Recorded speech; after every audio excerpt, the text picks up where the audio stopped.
game. We're gonna tab over to this screen. I'm gonna turn some music on, and oh god, I'm gonna do my best to figure out what I'm gonna do tonight. So let's start with where we've been. Our heroes that you see before you have been... Where's my port ambience? Hang on, there it is. Have been brought to the port/jungle continent of Chult to help save the world. Quite literally, a plague is reaching out across the world, affecting those who have been brought back to life with resurrection magic. And normal people besides, but especially people who've been brought back with resurrection magic. The party was contracted by one Syndra Sylvain to come to Chult and solve the issue, because Archmage Sylvain has tracked the source somewhere to here and was unable to refine it further. When they arrived, they realized that Chult was thrice cursed, with that, as well as a plague of undeath and, well, dragons, thunder lizards, savage grung, a war between the humans and the Yuan-Ti, all kinds of stuff.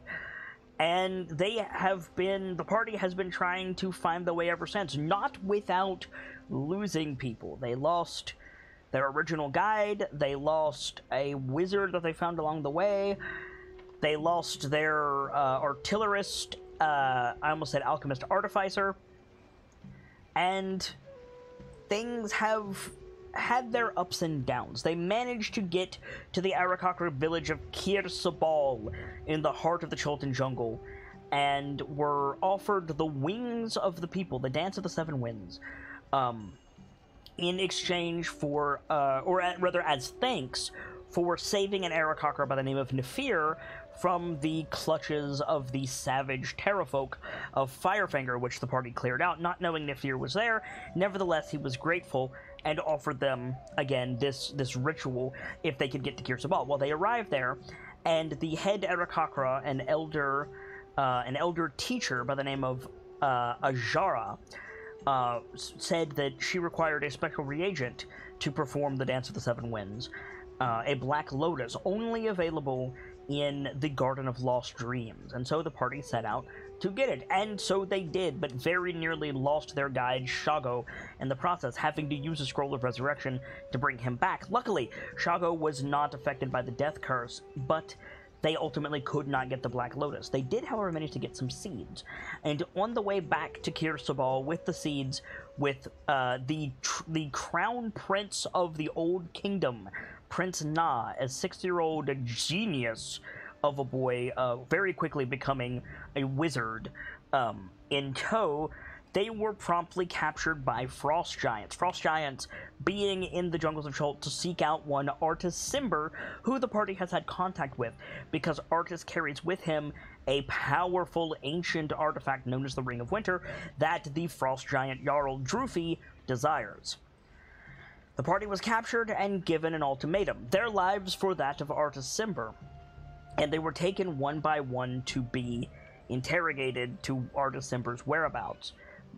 Drufi got some of the information that she desired and set about deciding the party's fate when Prince Na had slipped his bonds and rejoined the group, using the spell Knock to rid some of them from their shackles, but in so doing raising an alarm, and as their guide Shago was taken away, very not keen on cooperating with the Frost Giants, the paladin of the group, Kungo Tazli, of the jungle, of Chult, of Port Nyansaru, a gladiator and something of a rock star in his own right, prayed to the old ways and the old spirits of the jungle, and bade it successfully wipe the Frost Giants from the jungle shores. And the jungle answered with more undead than anyone in the jungle has ever seen in one place, storming out of the jungle like a red tide, let's call it what it is, and setting upon the Frost Giants and their ships. The party in the chaos decided to flee because there was very little they could do. Brick storming into one of the boats to try to find their supplies, Congo and Cyrodiil trying to rescue Shago, who had been put on display on one of the Frost Giant ships with an ice spear through his midsection to serve as a warning to the party not to betray the Frost Giants, and Dr. Lorelei grabbing Prince Na and fleeing into the ocean with the Spear of the Tide. You don't have the Spear of the Tide Caller, do you? No, I do not. No, you do not have the Spear of the Tide, without the Spear of the Tide Caller. And so we left off a few weeks ago with the party separated, with Prince Na and the Doctor treading water offshore away from the melee, with Brick in the hold of one of the Frost Giant longships, where he found several Chultan children who, while frightened and unwilling to part with their relatively safe climbs, were able to help Brick find some of his equipment as ghouls began to sweep over the ships. We have not caught up with Congo and Cyrodiil as of yet, and I think that is where we're going to begin. But Cyrodiil is, of course, not with us currently, so we need to do this. Congo. You and Cyrodiil, no longer in chains, as I believe, sprinted towards the longship wherein Shago was bound and pierced on the Frost Giant spear, as the ghouls began to swarm all around you. I think we see from Congo's perspective, I wish this music would play. Come on. From Congo's perspective, we see Cyrodiil get not so much covered in ghouls and taken down, but forced away from your side by the tide of ghouls. You are very quickly surrounded by ghouls on every side as you sprint towards the ship to save your brother. Ghouls to the left of you, ghouls to the right of you, Frost Giant sounding the alarm, but very slow on the uptake. How you feeling in terms of calling the jungle to your aid right about now, Congo Tazli? So that's something I've been thinking about lately, right? Because there's gotta be a weird disconnect occurring, because he called to the jungle's aid. He knows something happened. He knows he did it. He got aid. I don't think he's yet come to terms with the fact that this is his aid. Okay. And he's just going with it because there's really nothing else you can do in this situation till you get a chance to breathe. So I need to just, like, I've never really sat down and described the anatomy of a ghoul to you guys. Let me pull out a token for the sake of a visual aid. Even though Sorry. Go ahead. I was just gonna say, this is probably the best view of ghouls we've ever had, too. Oh, absolutely. So the token isn't great. It's like the upper third of a humanoid biting what appears to be somebody's leg. Let me be clear on what these things are. These things are quadrupedal, former humanoid, undead.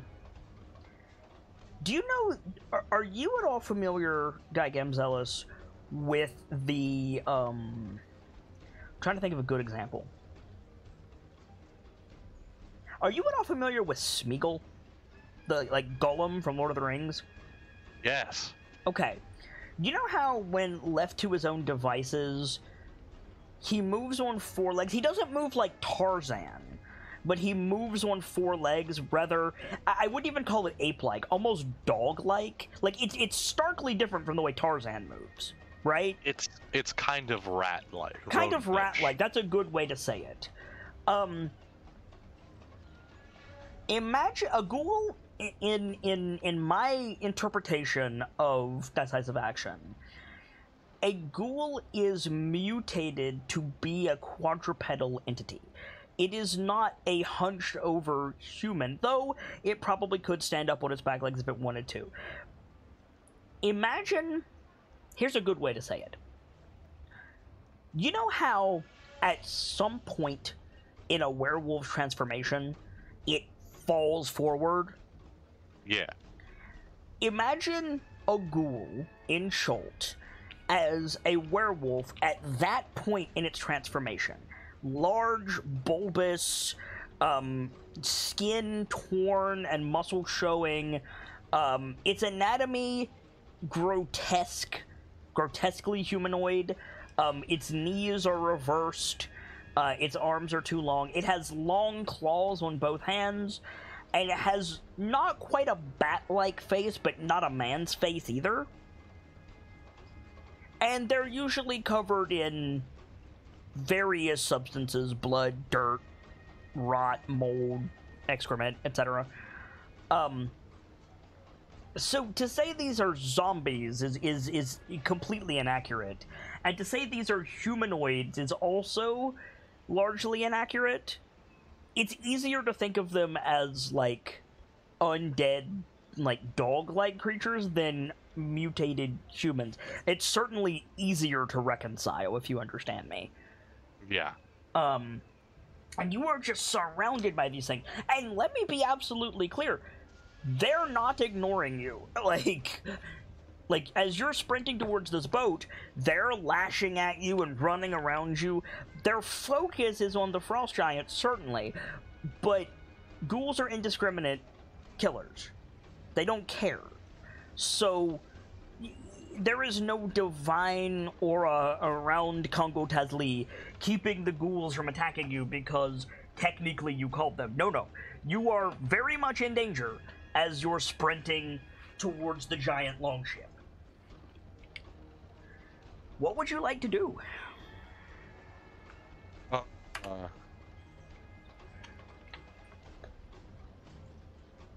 Honestly, I think I'm just gonna stick to the original plan.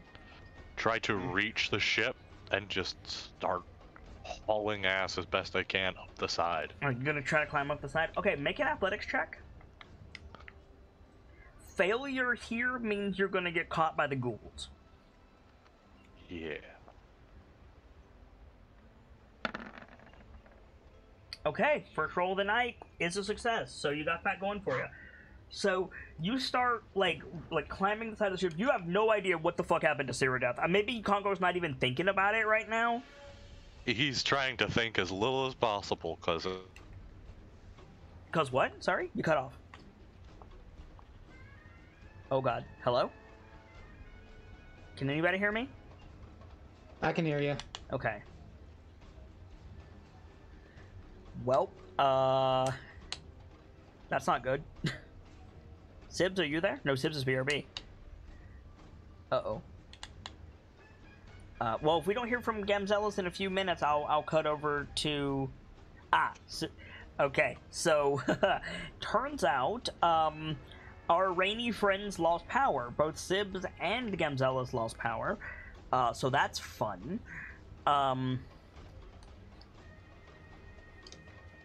If that's the case, I'm gonna give them a little bit to get back, but with Hockey still down, I'm not really comfortable trying to do a full show with just you, Vader, no offense. No, I get it. So we're gonna give them a few minutes, see what happens, and if not, we'll pick this story up next week. But I mean, you know, hey, it happens sometimes. Mother Nature do be like that. Yeah. I was hoping to get a little bit more time before that happened.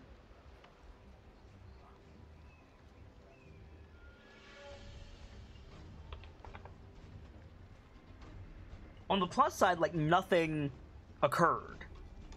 So so we're good, and it gives me another week to think about it. I guess in the meantime, because I'm willing to give them a little bit to see if, you know, the power comes back on. Maybe it was just a blip, but somehow I doubt it. Yeah. In the meantime, Vader, just you know, out of character musing. Do you have any ideas on how to plug up that staircase that we left you with last week? We don't have to do anything. We're not going to put you in the moment. Just have you been thinking about it? I have a few ideas. Mm-hmm. One idea was to use other smaller crates as a prop for the fail point. Okay. It's just the main issue of getting this thing plugged up is logistics. Yes.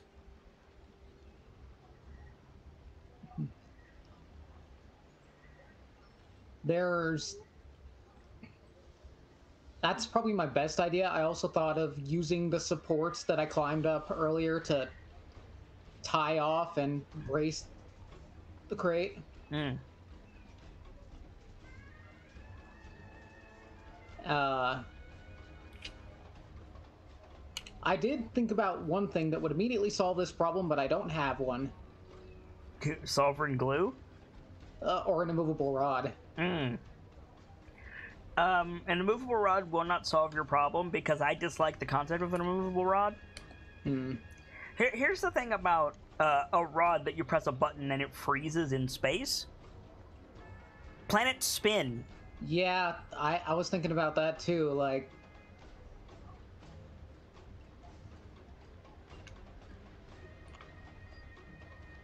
Yeah, that's...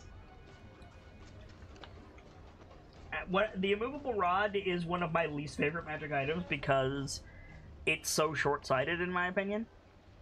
Hmm. It's great if you need to level a fortress. Yeah. It's not good as a ladder. We got Sib's back. Gam should be back in a little bit. Yep. Oh shit, okay, I'm back. Fuck.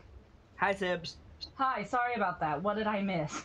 Nothing. We paused when you both dropped. Vader and I are just talking about. I have no idea if this is going to plans. hold or not. Yeah, well, if it doesn't, we'll pick it up next week. It's not a big deal. We tried, and that's all we can do. Correct. But seriously, if I look outside my window right now, all I can say is, I thought I lived in X part of the United States, not fucking Chult. Oh, is it real bad? Yeah, like, my sister's volleyball game has to be canceled, and they need to be picked up by a parent to make sure that they get home safe. To, like, that kind of shit. Wow. Welcome back, Yeah. Amzealous. That was Like, the it looks like rudest, it's about to come the fuck down. That was the rudest fucking storm I have ever seen. While I was closing the windows to my car, I made sure the sky understood my displeasure with its actions. Rip. You fucking bastard. So I just decided to say that looking at a window, and then as soon as I said it, realized that window has a closed curtain. Anyway. good job. So jumping back into the act, are you good to continue? Oh yeah, I should be. All right. If you drop again and Honky's not back, we're just gonna pick it up next week. Fuck. Okay.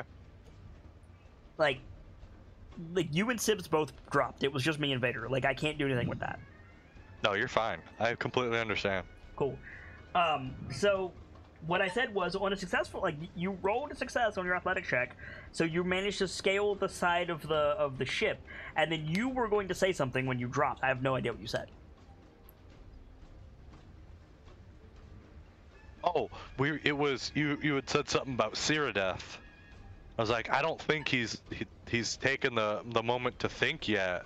Right. Because the moment he starts is when all the thoughts are gonna start flooding together at once. So you're gonna focus on saving Chago is the plan here? Yeah. So I think we see Congo climbing the side of the longship, and above you, you've seen Pirates of the Caribbean, right? Yeah. Are you familiar with Admiral Norrington, the character Admiral Norrington? Yeah. Are you familiar with the scene where he dies? Uh-huh. The ship is exploding all around him, and he's just slowly walking down the stairs. You know what I'm talking about? Yeah. So we see Chago climbing there, or not Chago, Congo climbing the side of the ship, and then the camera pans up and we see Droofy kind of doing that same slow walk down the longship, like right above Congo. And the camera pans up over the longship, and the longship on the furthest side of the beach just explodes. That's the explosion that we saw in two previous vignettes. It goes up. and there's like smoke and shrapnel everywhere. The frost giants are trying to get the longships into the water. Some of them are just diving for the ocean or trying to frost walk away, which is unfortunately not good for them because the ghouls can follow them over the ice. And Droofy like walks up to the mast of the longship, and we're gonna do a thing, you and I, Gamzelis. Okay. It's gonna be we're gonna see who's stronger. Your gods are mine. So you're gonna roll a you're gonna roll a D100, and that's representative of the ancient powers of Chol. And I'm gonna roll a D100, and that is Arl the Frost Maiden. And we're gonna see what happens in this next scene because I have absolutely no idea how this is gonna go. So if you would please roll a D100. Like home field advantage? No, you don't get home field advantage. You don't get shit. You brought this on us. This was your home field advantage. Okay, so you got a 26. I have a bad feeling. I got a 78. So what rules are we playing off here last time? Because last time a 26 is what I wanted. Yes, it is. I literally said just a moment ago, whoever rolls higher. Fuck, sorry. Yeah, no worries. So we see Droofy like walk up to the anyone bow. Got inspiration? Doesn't work for this. Oh, okay. We see Droofy walk up to the bow of the ship. And the longships are they're not vertical per se, but they're slanted heavily so that they can have the blocks removed and they can slide back into the ocean, right? Mm-hmm. So she's like walking up the side of the ship, and she gets up to the bow, and she like raises her hands up, and like, frankly, everybody but Brick needs to make a Constitution saving throw because you fucking North Wind is about to roll in something fierce. Including the doctor in the water? Including the doctor in the water, yes. Con save, you said? Mm-hmm. Just making sure my internet isn't chopping out. No worries. At least we can't lose Nah. That's true. Okay, so make sure you're rolling as Congo, because you're currently not. Oop. But Yeah, my bad. no worries. Power surge. You both failed. Fuck. So, the good news is you don't take any damage. The bad news is you're frozen in plot. Oh, shit. So I'm stuck to the fucking ship. You're stuck to the fucking ship. So this massive northerly blows in from across the ocean. It freezes the waves as they're crashing over the ship. It freezes the sand on the beach. It freezes like the water on the ships, and the rain in the sky turns to hail and smashes down all around you. This massive northerly blows in. And the ghoul surge continues, and Droofy, like, keeps her hands up, and then, like, starts this, like, deep, giant, sonorous, like, chant, and begins to get coated in this, like, layer of rime from the sea, and gets this, like, it's effectively mage armor, but it's frost armor, and then... So what, like Armor of Agathis? No, like mage armor, but frosty. Yeah. Okay. Probably also Armor of Agathis, but that's neither here nor there. And then because I Oral beat Oogtao by more than 50, Droofy just holds her hand out, and whatever the fuck Droofy is chanting is lost in the wind. But this like spherical snowflake extends from Droofy's hand and floats out over the pack of ghouls swarming over the beach. Like, the beach is... You can barely see the beach for all the ghouls and the giants that are fighting as best they can.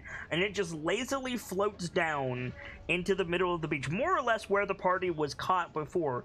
And it hits the ground, and there's this single echoing note, and you all hear it. It's just this click, this bah, and it echoes out when it hits. And then... everything freezes. The ghouls freeze solid. The beach freezes solid. The fire that was on the bonfire nearby, like, freezes in place. There's now, like, an ice structure where the flames were. All of the ghouls are impaled on ice that explodes out from them and impales the nearby ghouls all into this one big mass. And all at once, the jungle of Cholt becomes an anarchic wasteland. And the ghouls are just gone. Like, there's just silence everywhere. And then the sun comes back out, but it comes out in fear of the sub-zero temperatures and force of ice that just happened. And, like, straight up, Congo and Dr. Lorelei especially got a very good look of Droofy casting Avalanche. Yeah, what is the effects of that on the doctor? Because she was in the water holding a child. Oh, you got hit by what's the northerly, so you got frozen in plot, and then afterwards, you feel yourself start to thaw, but you're chilled to your soul. This sucks. What the fuck? And then there's just silence from the beach.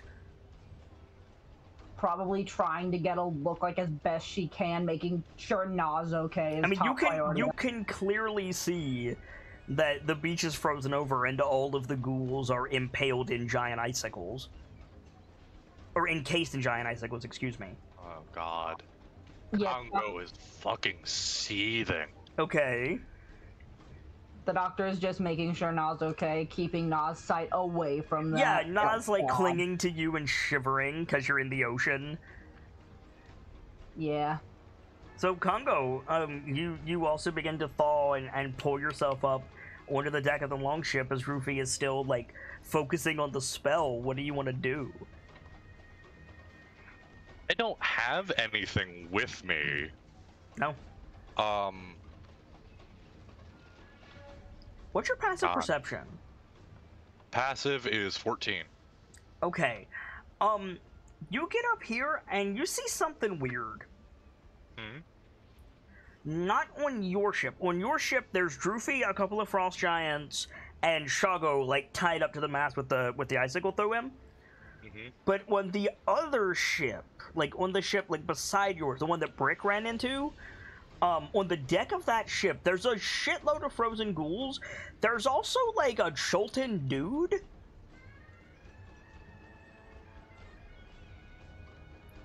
Like, you get up here and you see him, like, on the other he's in an icicle, like the ghouls are. But he was, like, in the middle of like, a swing. Like, he was fighting the ghouls. Just a Cholton dude. He's wearing, like, a leopard skin, like I don't want to say tunic because he's wearing pants, but he's wearing, like, the leopard skin, like, sash style shirt. You know what I'm talking about? Yeah, with the waist guard of leopard skin. He's wearing pants. He's got like a scimitar in each hand, kind of similar to what Shaco has, but he's also got this humongous, like, serrated spear on his back that he wasn't using. He's just encased in ice. Mid swing, there's, like, a ghoul that was jumping at him that also got frozen. What's weird? Hang on. What's weird is he's kind of tall.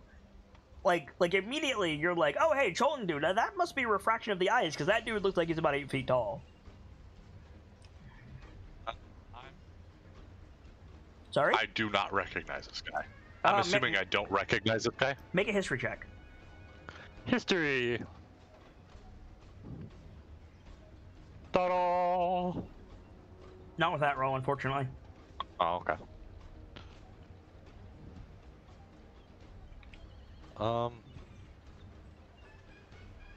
Man,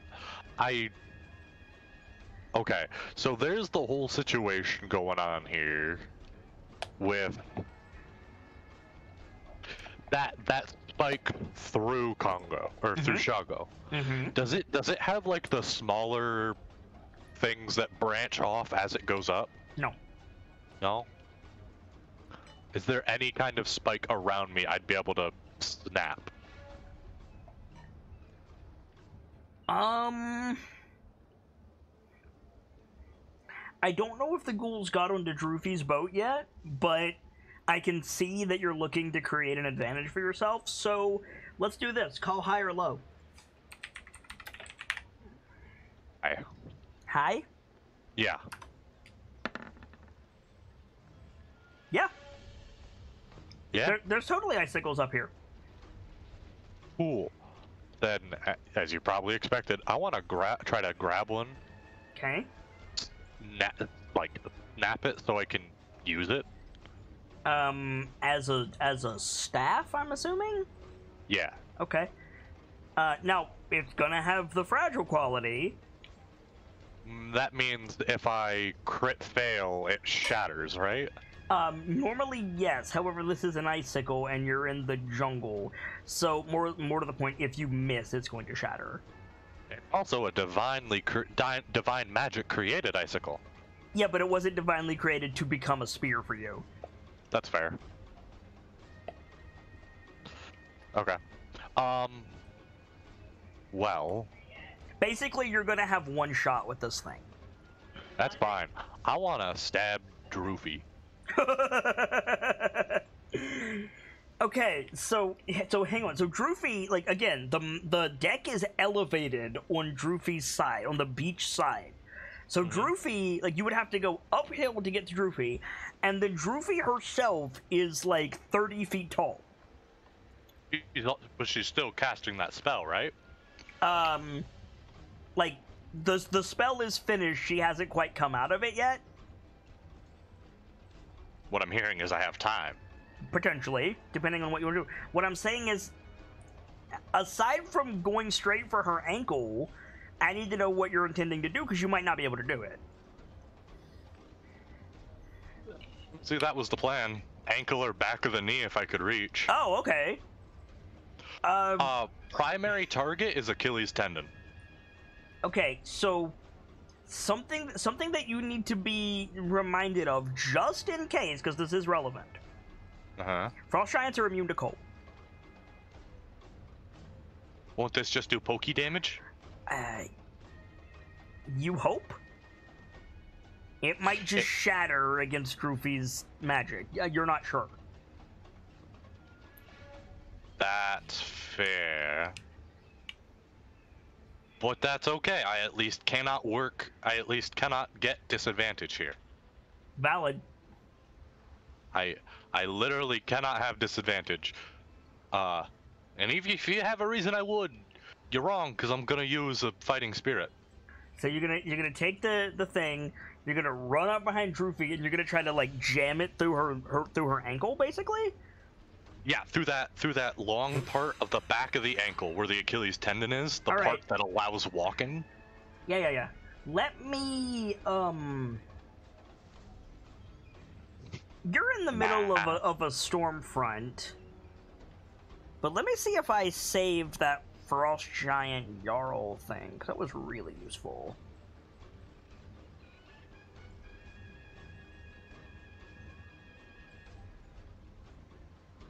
I did not. Damn it. Droofy was already wearing armor, right? Yes, that's correct. Cool. But do you happen to have that Frost Giant Jarl page? Yeah, I've got one. Hang on. I know you have it. I'm saying, do you have it handy? Yeah. Awesome. I just gotta pull it up. Thank you. Would it happen to have been... Gonna put it in the crown chat. That's fine. Would it happen to have been this guy? Yes, that's the one I wanted. Thank you. Not wrong. I'm just checking the stats really quick on this guy. Yeah. This is what I wanted. Thank you, Gamzee.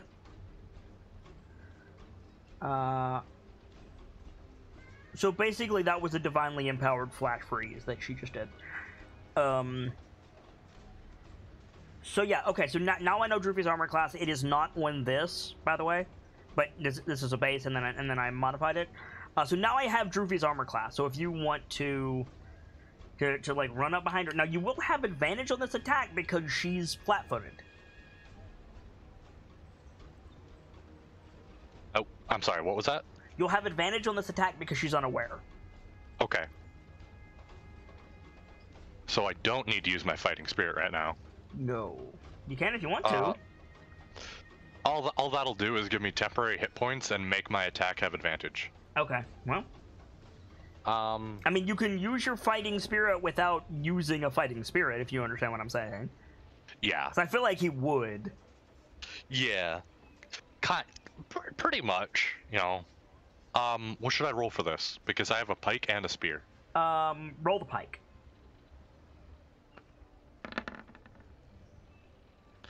You have advantage. However, that's not enough to hit Droopy's armor class. I can give you inspiration if you really want it. Not only does that not hit Droopy's armor class, but this is a called shot, so it's even higher. Oh, man.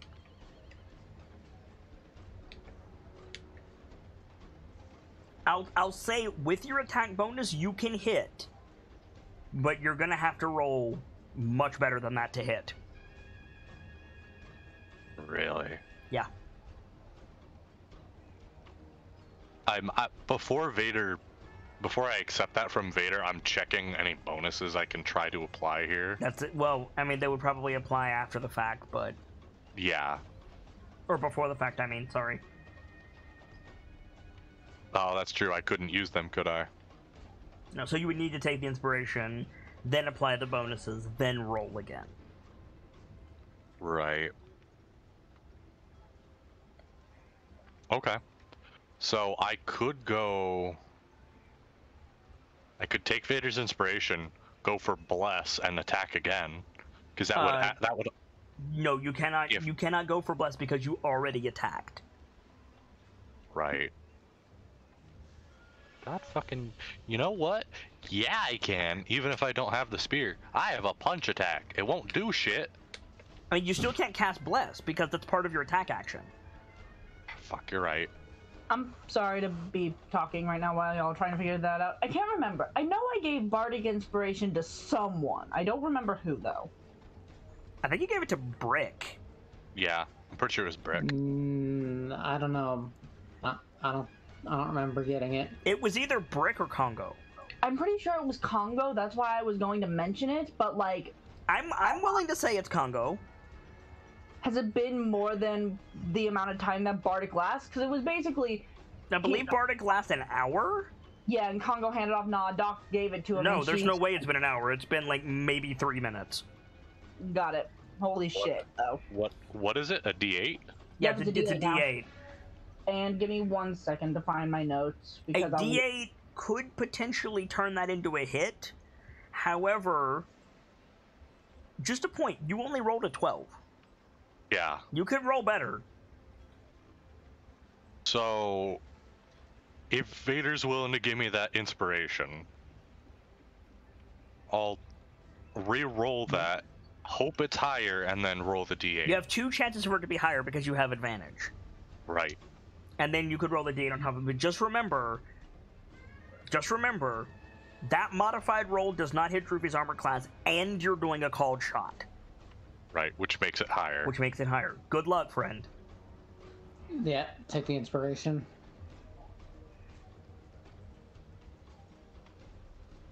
Okay. Get in there, Congo. Here's that specific Bardic, and do you want me to roll the D8? Yes. You're still gonna need the D8, Congo. Oh, man. Okay. Damn it. Does not hit. Fuck. Her AC is currently, with the call shot, the number to hit was 23, by the way. Fucking Congo, you piece of shit. I mean, 23 is a hard roll to make, dude.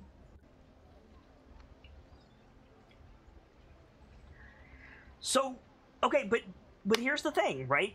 You get a second attack, don't you? My action surge. You don't get a second attack normally? I'm only 3/3. Do you want to action surge? Because if you action surge, you'll get another attack before Droofy can move. I'm gonna warn you right now, homie. If you don't prevent Droofy from turning around, you are dead. Like, I cannot overstate how hard Droofy's gonna hit you. He's divinely empowered, and... I mean, so are you, technically. Do you want to action surge? Let me read action surge real quick. It would allow you to take another attack action. You can take an additional action. That's true. Bless, like, you can't cast Bless retroactively with action surge. Right.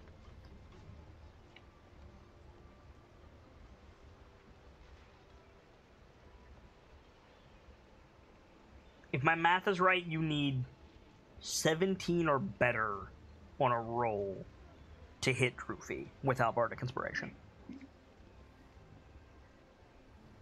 See, now I'm just... How far is it from where Droofy is to the mast? Half the ship. Droofy's standing on the bow. Shit. Yeah. I was thinking about taking action surge to dash towards the fucking thing, but I don't think 60 feet is gonna do me. I mean, you passed Shago to get to Droofy. Would 60 feet get me there? To Shago? No, to the mast to start climbing to Shago. Maybe. Issue being, you're not going to get to Shago before Droofy gets to you. And there's other frost giants up here. Like, you got up there, you grabbed your icicle spear, you went straight for Droofy, which is fine, but you missed. You have not done anything effective to Droofy. Which means no matter what you do, unless you stop Droofy, Droofy's gonna turn around and just ace you. Like I'm not even trying to be the asshole GM here. Like, Droofy hits so hard, I will be surprised if you don't die, to be honest with you. Yeah. I'm sorry. That's fun. The little cloud symbol on my Rain app just started fucking bleeding. Oh no. Yeah, no, mine did too. It's basically the weather service's way to recognize, like, hey, this is bad at weather, be careful. Like one of these other frost giants, I'd be like, yeah, okay, run for the mast, but you went for Droofy. Mm-hmm. Like, and frankly, I respect it. But now you gotta follow through. You went from Mega Bitch, now you have to deal with Mega Bitch. Like, you missed, and that can stand. You either have to follow through or get the fuck out. Yeah. Because you have fucked around, and you're about to find out.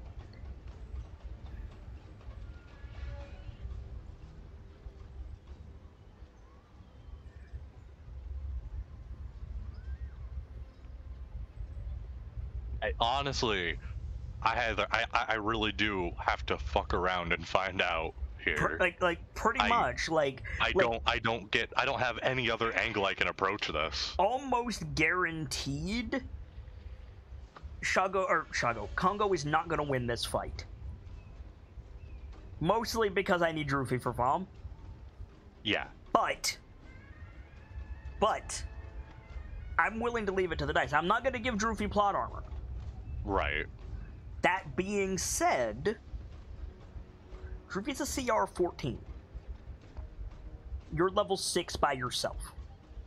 And tapped. Like... Well... I'm actually doing pretty okay on resources right now. Still.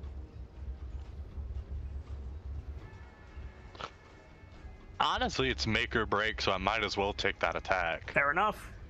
You gotta roll a 17 or better. Yeah. I still have advantage. You still have advantage. Now the thought is, I still have a bonus action. Yep.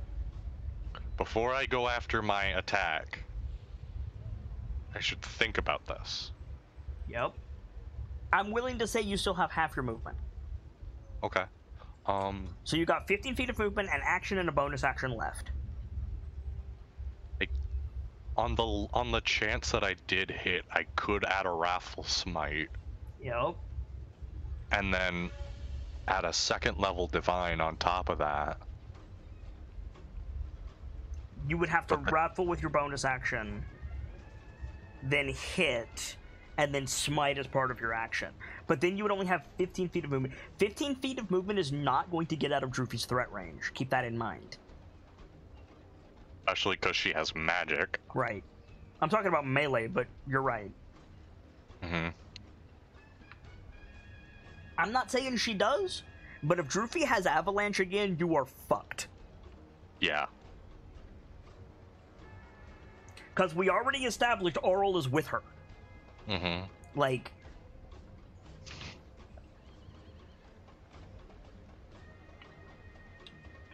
If it were me, I would devote that action, bonus action, and movement to getting the fuck out. But I feel like Congo would devote it to committing. He would, and that's the part I'm struggling with here, because it's never the meta information you're supposed to go with. It's all about what the character would do, and Congo is the unbreakable. Like, I'll give you inspiration if you attack again, but just understand. You only get 2 redos. Not even that. If you attack again, you're probably gonna die. Yeah. Like, make it fucking count. Fuck, Congo. Why did I make you this way? I mean, in fairness, she hurt your friends, she captured your brother, she threatened your peace. Like, in fairness, Congo is pushed to his limit. And now she's frozen his jungle. Yeah, like, again, if you want to attack, I'll give you inspiration, and who knows, like, you might get a Valorous, right? You might, like, permanently maim Droop. You might kill her. I don't know. Hey Vader, what is a smite increase to with a second level, or within a high? It's a D8 per level. Oh, is it? Okay. 2d8 at first, and then add a d8 for each level after. What's your called shot towards, out of morbid curiosity? The ankle. Achilles tendon specifically. I was about to say, either go for the Achilles tendon, or I don't know if giants are too on par with humans in anatomy, but there is a web of veins and arteries in the back of our knees that if that gets slashed, you bleed out, like, relatively fast. Oh, no, absolutely. The issue is Congo doesn't know that. Yeah. But the Achilles, I will absolutely give him. He'd know about that because that's one of the most common spots to strike in, like, gladiatorial stuff. Yeah, the hamstring, the groin. Yeah. Yeah, no, absolutely. But you can't reach her groin. Like, no. You can certainly try. So, like, again, if you want to make that second attack, you get inspiration. Just understand, you might doom Congo. Nothing is guaranteed. Nothing is guaranteed. Congo, you son of a bitch. I shouldn't have made you so fucking prideful. Because I don't get a fucking choice here. Sure you do. Alright, bonus action, Wrathful Smite. Oh, here we go. Alright, take inspiration. And... Action Pike. Surge. Action Surge, Pike. That hits! Okay, okay. Can you link Wrathful Smite, please? Yeah. Holy fucking shit, Congo. I take back all the bad things I just said. The next time you hit with a melee weapon attack during the spell's duration, your attack deals an extra d6 psychic damage. Additionally, if the target of the creature must make a wisdom saving throw or be frightened from you until the spell ends. As an action, the creature can make a wisdom saving throw against your save DC to steal its resolve and end the spell. Okay. So let's do this first, before anything else.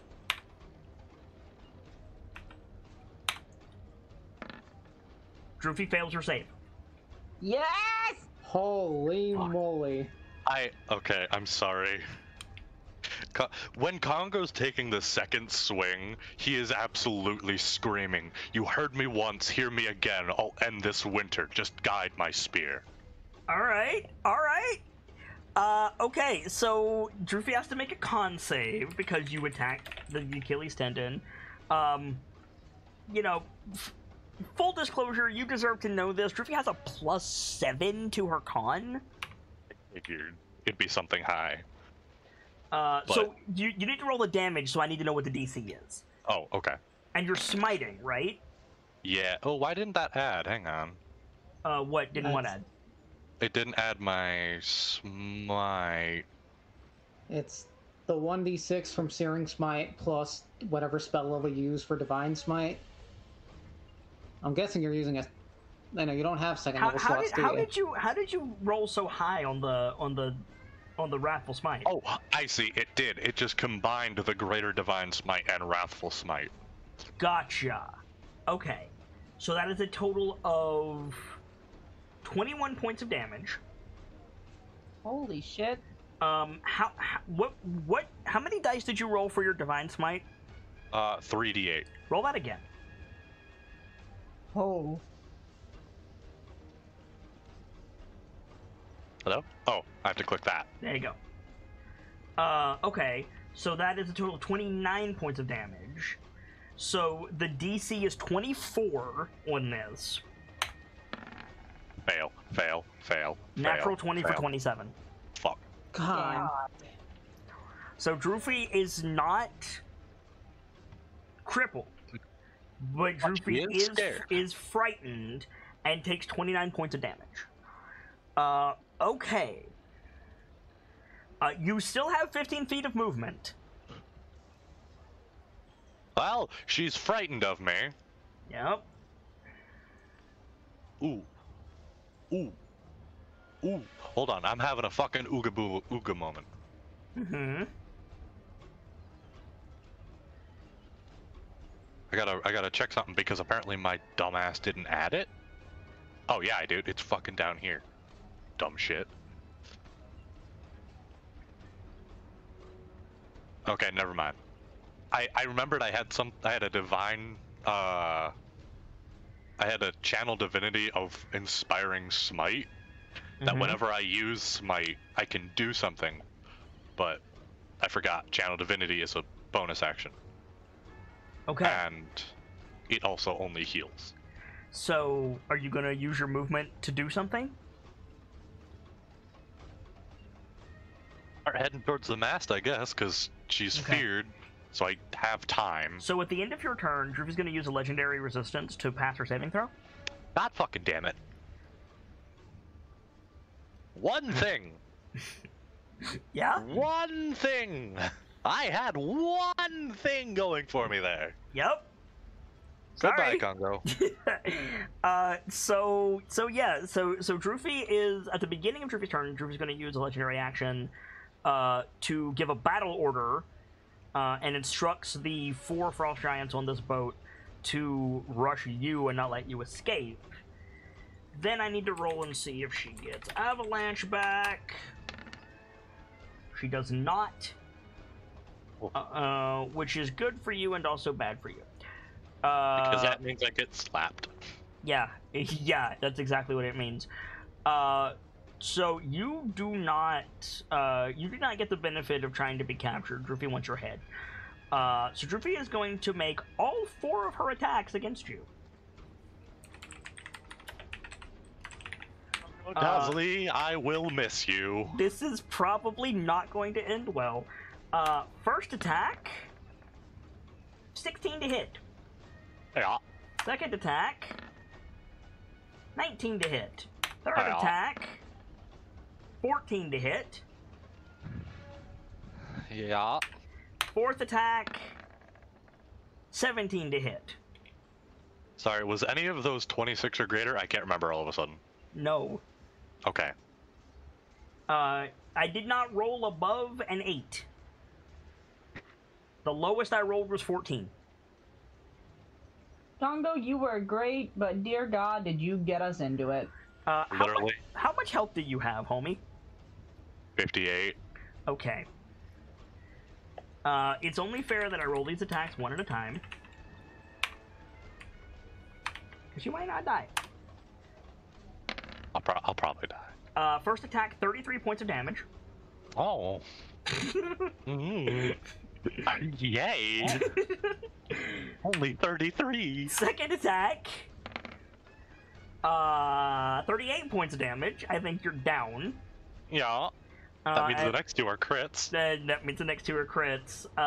So, yeah, like, I'm too good of a sport about dying. Do you have anything weird. you can do to keep Droofy from taking your head off? Serious question. You have Undying. Do you have anything? Hang on, I'm looking.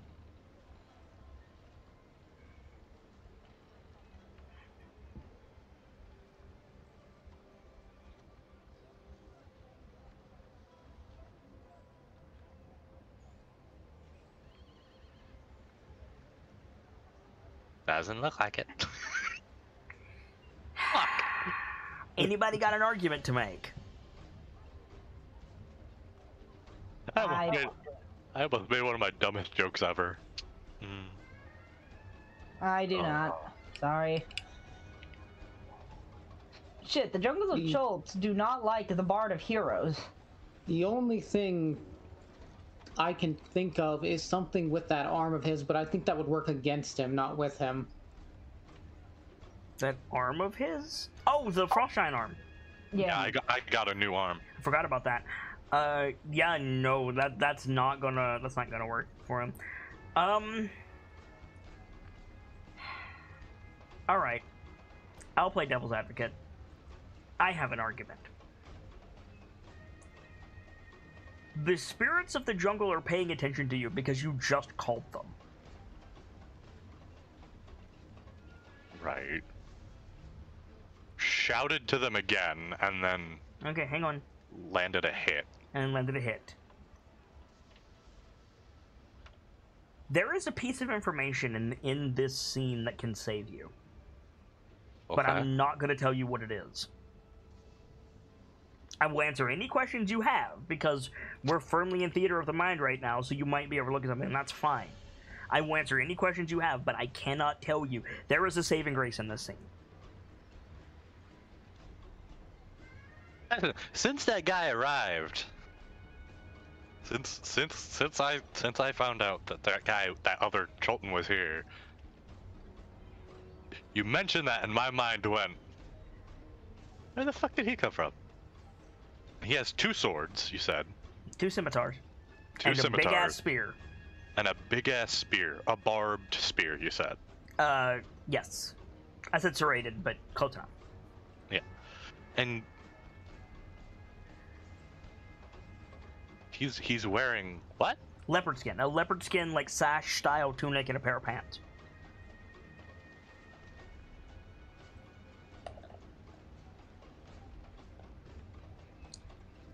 I'm sorry, I'm just sitting here like, fuck, ain't that Ooptow's outfit?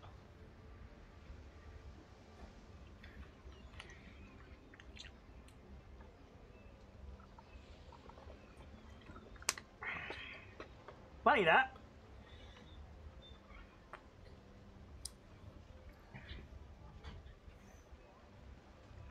From what I've read about him, I would not put it past this motherfucker if I put out a call to war through the jungle and he was like, here I come. It's real funny that you're like, isn't that Ooptow's outfit?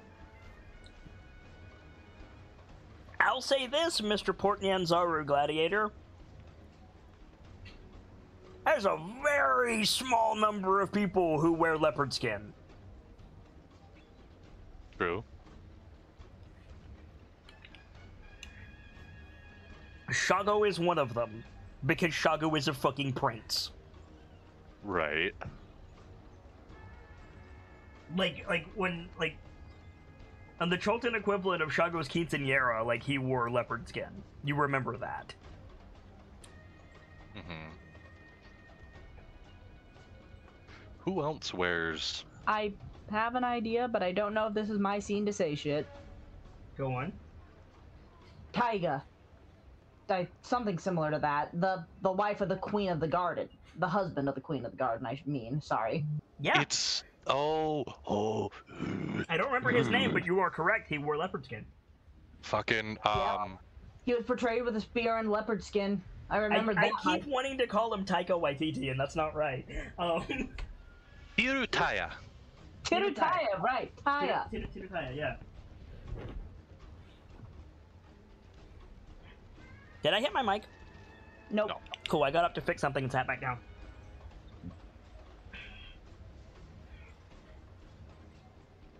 Wait a fuck. Did fucking that statue had a spear? That's what I just said, my love. Yes. But he's not using the spear.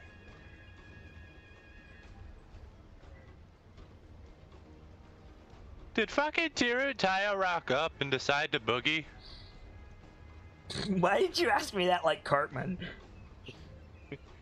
I wasn't intended to be Cartman, that's just how I say some things. I can't answer that. There's a piece of information here that can save me. Yup. You latched onto it immediately. You see, I am a very dumb man. The first thing out of your mouth was the piece of information that could save you. But how can that man save me? It's a good question. If it is Oobtao, that question becomes very easy, very fast. But also makes everything so much infinitely more complicated because of how much of a dick Oobtao is. Oh yeah? You're right. If it is Oobtao, he's gonna save your ass and then immediately make you his bitch.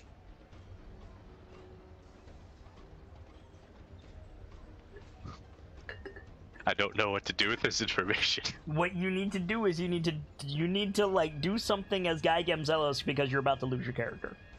Yes, I know, and I'm trying to figure out what, but So I'm over here trying to have a fucking brain blast with 3 brain cells. So work on your assumption, right? Work on what you believe to be true. Let's assume that guy that you latched onto, that Cholton man frozen in the ice, can save Congo. Right. If it's Tirutaya, if it's Oobtao, if it's somebody you haven't named, let's assume that guy is your key to victory. Or at the very least, your key to not losing Congo. Right. What could you or Congo do to utilize this resource and not die? It's not your turn, which means you can only do one thing. Right. Which is what? The thought is immediately call to him, but that objects the name of, or that objects the thought of what his name is, or if Congo should just scream help. You should so you're correct that talking is what I was referring to. Right. Talking is a free action. Brief statements. Brief statements. If that is a divine entity, you need to invoke them. Right. So just screaming help is not going to help you. If it is... Okay. So... Chult had... God, Oobtao was the god of war. Oobtao was the god of everything. Yeah, he was the god king. Yes. He let other beings. I mean, here's the thing.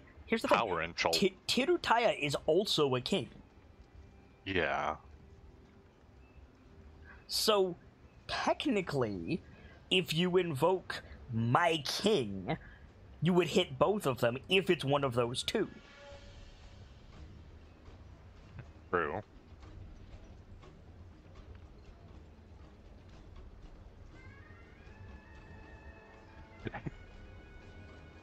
I'm fixing to roll this damage.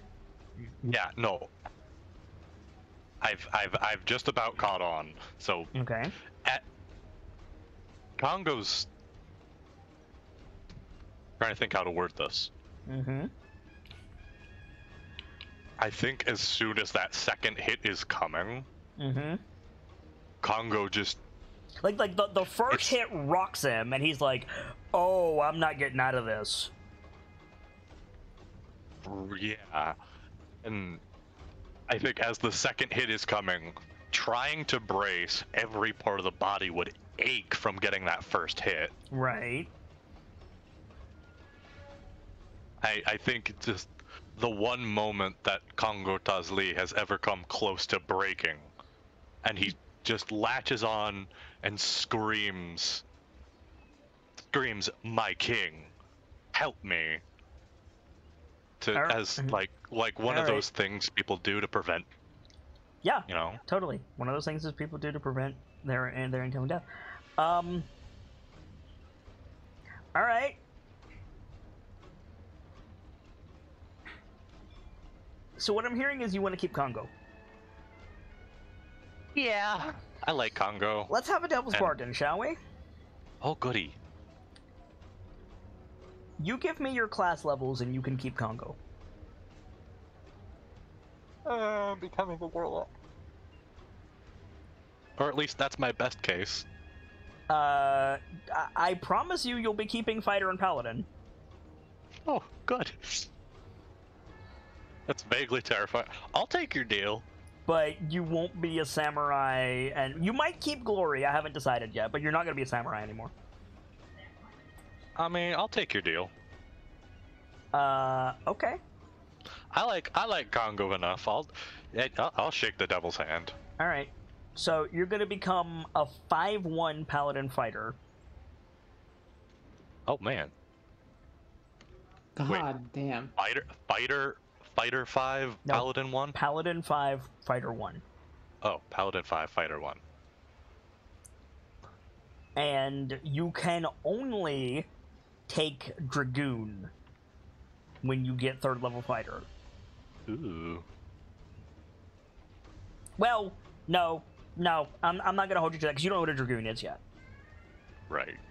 I'm not gonna hold you to that. But your Paladin 5, Fighter 1, I'm reshuffling your stats. At least your HP doesn't change. But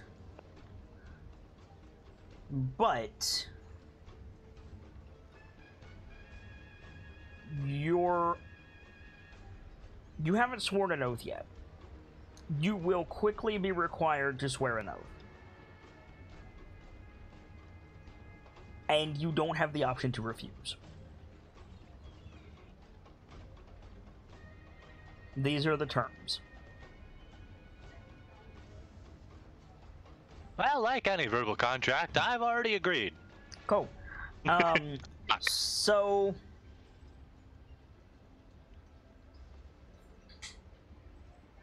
straight up, you get your armor back. Oh. Like my kick-ass half-plate? Yeah. Oh. With your gauntlets, and you're like you get all of your stuff. Except, instead of, like, I don't want to insult you. The armor that you have is really fucking cool, but it's plain. A little. This armor is painted gold. Oh. It's gold painted with, like, bright, West African colors.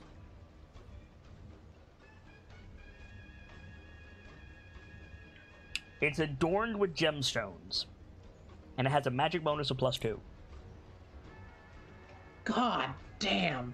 Hot shit.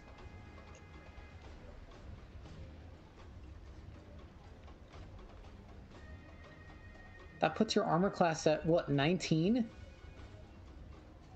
20. So the other 2 attacks don't hit. Because I got a 14 and a 17. Right. You have full health. And you have all of your resources back.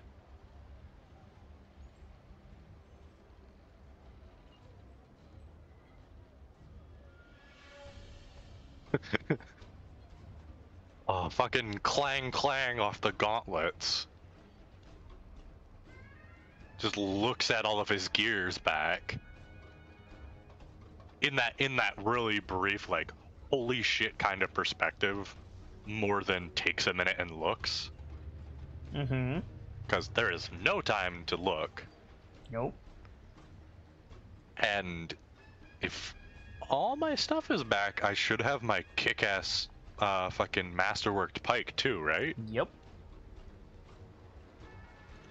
Your pike was like almost like a trident, right? It was like a flared spear. Yeah. This is different. The pike that you're holding now has a lance guard on it. Oh. It's not a lance, but it has a lance guard on the end. The lance guard is a Yatepka. So the end of your spear is a Triceratops, basically. Oh. And burned into the grip between where your hands go is the symbol of Uptal and the Old Kingdom.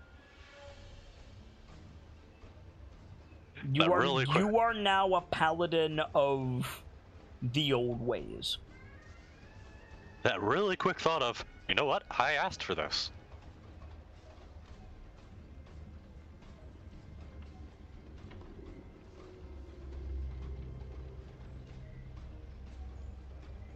The best part is fighters get their fighting style at 1, so nothing changes with my style yet. Nope. That was the nope that preludes more information.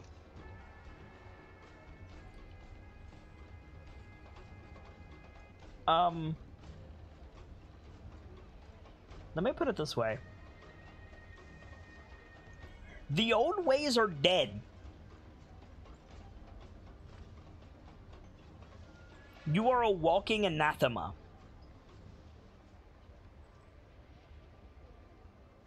Have fun. Can you define that word for me?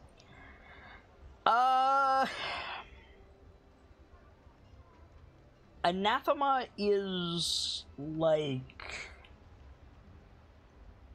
the antithesis of a thing. Like, anathema of light is darkness. But it's also harmful.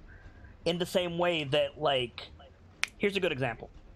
If you like have oil laid out over a surface, right? And you touch a spark to it, that fire becomes anathema to the oil. It consumes it, overtakes it, and destroys it. And causes a dangerous reaction in its wake. Omu does not exist. The old ways do not exist. Ubtao is gone. So I am the old ways now. Yeah. But who is against the old ways? The princes. You. Yeah. Port Nanzaru. Yep. Most of the mainland. Yep. I should have let you die. Have fun. You would have had peace if I let you die. Fuck. So Droofy has taken her turn. Droofy is not going to action surge yet. You do still have 4 frost giants to deal with, though. I do. That is a thing I have. That is a thing that you have.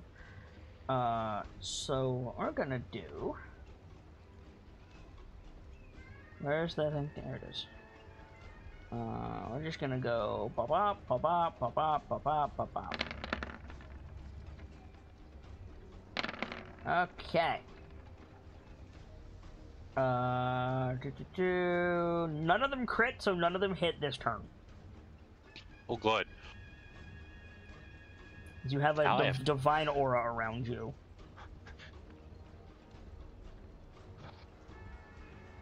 Tongo Tazli, Paladin of Omu. What would you like to do? Well, if I remember right, one of the tenets of the old ways was effectively infinite war. Okay. To those that are against you. Okay. And those that are against you are those that do not succumb to your will or something. Okay. Basically, I'm gonna try to kick ass. You are not killing these 5 frost giants. Okay. Fair enough.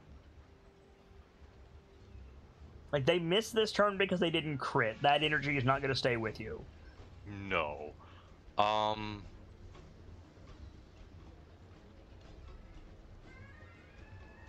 should probably run. You should probably run. You owe a debt to this jungle. If you cannot pay it in life, guess what? Yeah. Yeah, I'm gonna be here a while. Yep.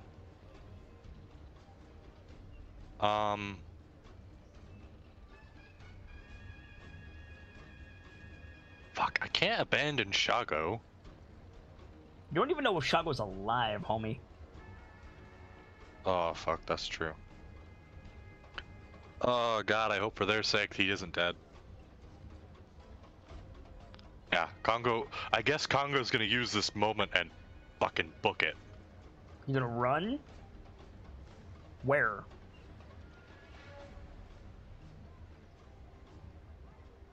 Hang on. I'm... Sorry, with what you've described of the ship, I'm putting it together in my head where I can go here. Like, there's a lot of places you can go. I'm not sure what your objective is.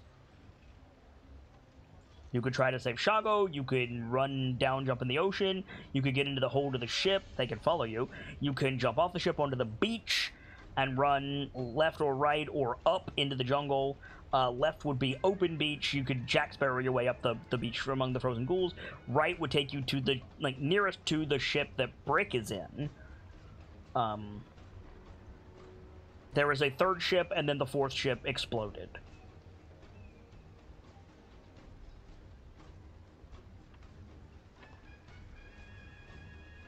Fuck. The ghouls are gone, but you still got the giants to deal with, and there's like 10 of them. Right. Which doesn't sound like a lot, but you're not breaking dawn. No. My thought is to fucking get away. I want to get away outside. Did the thumps pick up on my end? Because that was my joke. I thumped as well, so probably. Okay. I want to get away from these fuckers. Okay. But God damn it, Congo! I should have let you die. Here we are. But here we are, and I gotta fucking deal with it.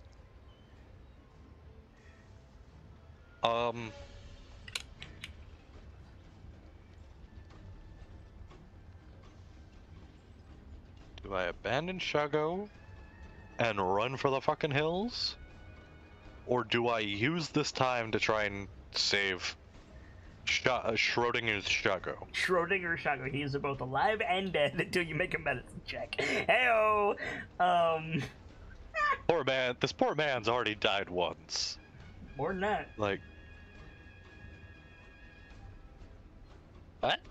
More than that. Shago's gotten very lucky this campaign, is what I'm gonna say.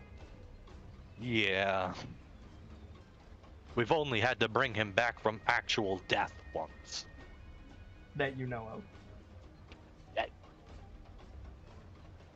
I know the doctor's good. I don't know if she's that good. According to the dice, Shago has died more than once. That's what I'll say.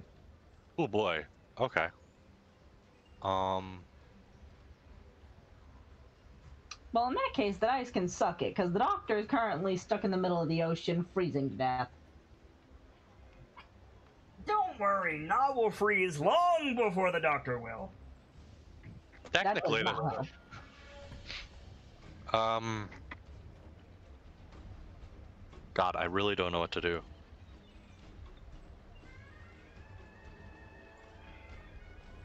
I gotta stop holding up the show. I guess I'm gonna... Fuck, I'm just gonna book it. To away. where? Like, toward the jungle?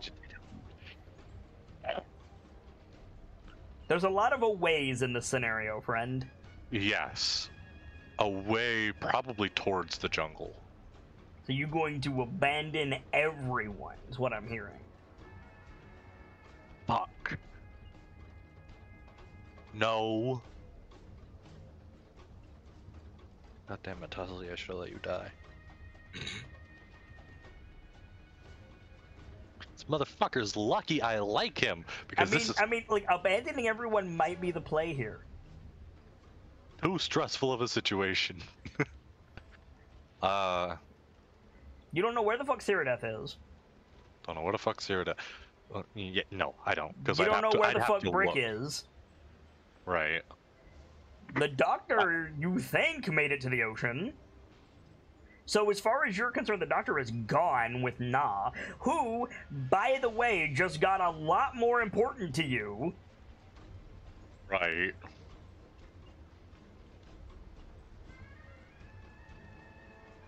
I'm just saying.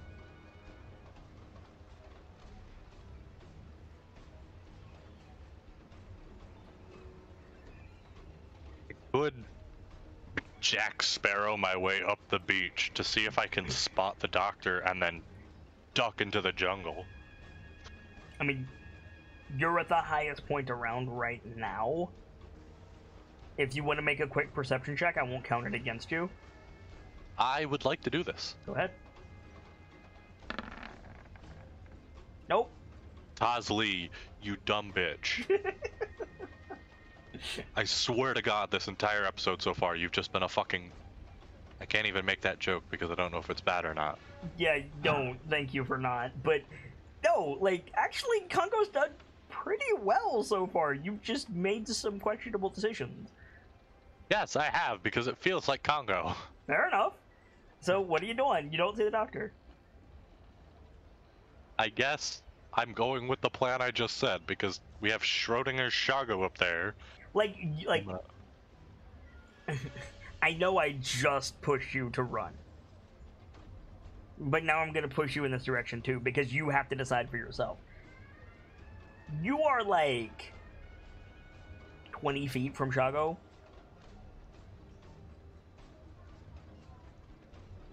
Like, this might be your only opportunity to save him. I have no idea how long this aura is going to last. No. I don't know if this aura is adding to my armor or not. Fuck, I don't know anything about this aura. I don't know if when it goes away, my stuff does.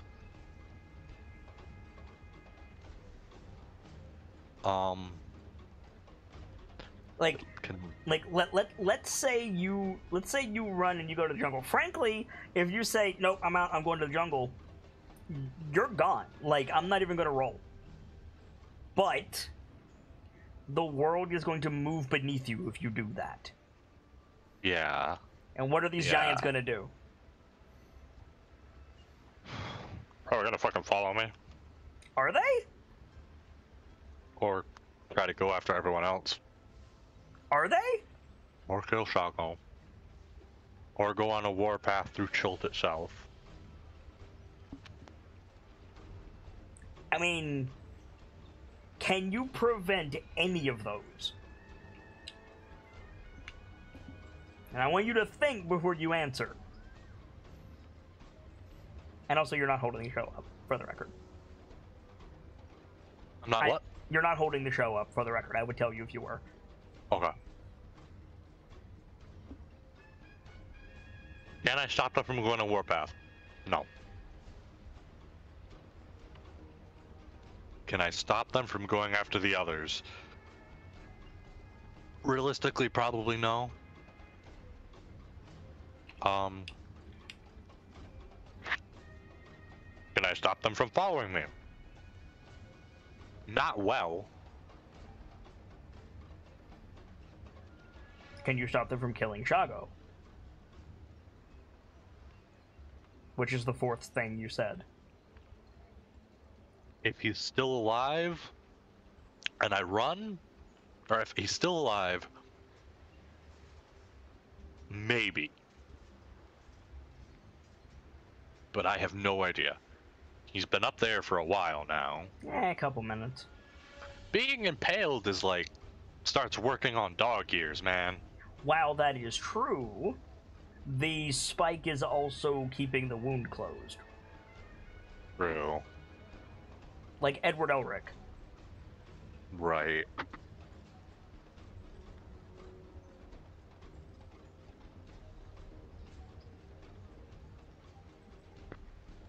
How far is it from where Shago is to the beach? Like if you broke the spear off under him, caught his falling body, and jumped over the side? Yeah. About 45 feet. You'd take damage, but you'd probably survive it. 10 feet is free. 35 feet. No.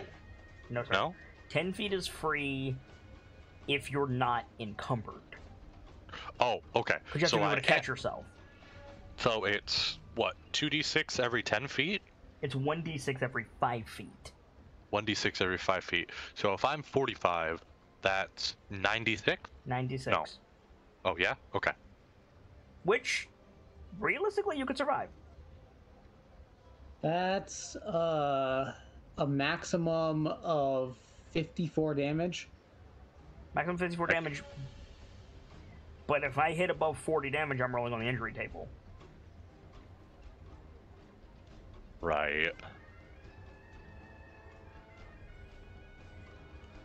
Could Which, also... I mean, all my spell slots are back. As soon as I hit the ground, I could pop a Cure Wounds and start running. You could pop a Cure Wounds and also heal Shago and run, yeah. Yeah. I'm just saying I would be rolling on the injury table. Right. I didn't say it would be permanent. Yeah. No. The injury table isn't a major threat to me in general because... It is if it knocks you out. It is if it knocks me out. But, other than that... Or a spinal injury. Or that. With obvious exceptions, it's never been much of a threat because it's more so always seemed like an interesting story thing. That's what it is. That's what it's for. It is mostly an interesting story thing. The main purpose of the injury table is to keep you from jumping off of Strahd's tower. Right. But, like... No. Sure, you're a monk with slow fall. You can half the damage. But... Can a monk fight with broken legs? Yeah, exactly. Like, I use the injury table, yes, for interesting story moments, and for things that straight damage doesn't make sense. Right. And I have jumping off of an Sorry, Vader. I have something to call attention to. Mm-hmm. Your Channel Divinity Peerless Athlete doubles your carrying capacity. I don't know if that would matter or not. It would not, because a dead body, by definition, is going to encumber you. Okay. Even if it basically gives me powerful build? Again, it's not about weight, it's about distribution. Fair. We had this conversation with Salcom. That's fair. Yeah, I forgot about that. We had this conversation with the gems earlier. Mm-hmm. To be fair, earlier, respectfully to those two things is like 3 months and 3 weeks ago. No, valid. But, like, no, what I'm saying is, like, encumbrance is weight, that is true, but encumbrance is also load. Mm-hmm, mm-hmm. I'm just trying to draw attention to features here. Since you're Paladin 5, one of your oath spells is Enhance Ability. I mean, honestly, unless he rolls really shit on the injury table, he can make this jump and heal himself. Yeah. Like, he doesn't need to pop all this Enhance Ability, Peerless Athlete stuff. He can, but he doesn't need to. All he needs to do is make the jump and heal himself. He'll be fine. Here's a weird question about the injury table, really quickly. Yep. If I roll on it, can I find out what the thing is, then use an inspiration to re-roll?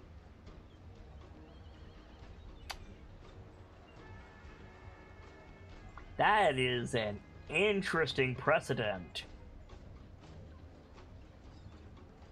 Yeah. I'll buy that.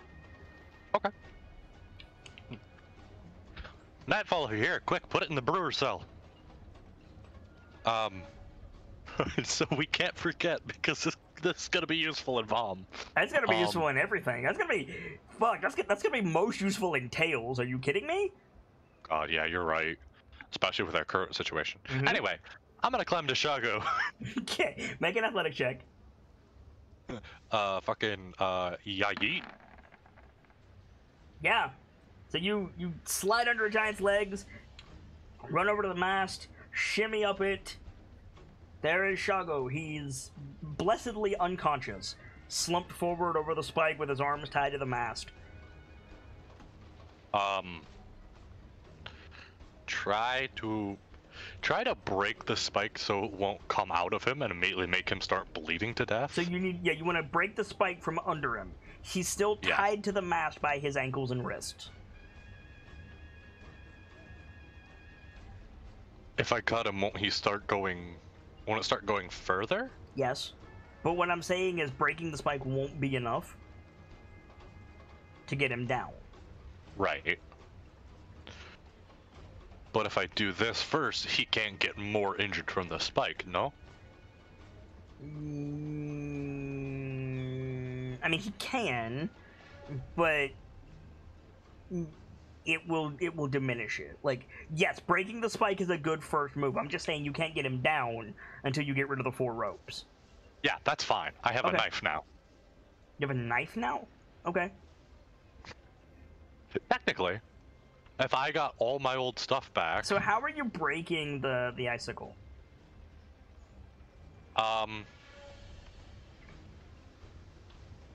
No, we've already established with the wood that was used for these ships. They're like deep grain redwood style, right? Yes. So I can get a pretty fucking good grip, especially with that roll. Sure. That's not what I asked you, though. Yeah, no, I'm just clearing information before I move on.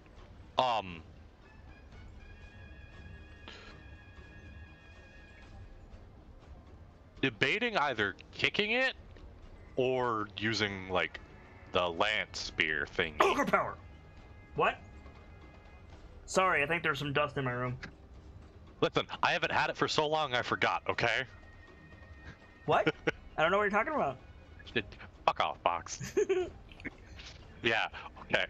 Try to snap the fucker with the power of 19 strength. Yeah, okay. Make an athletic check.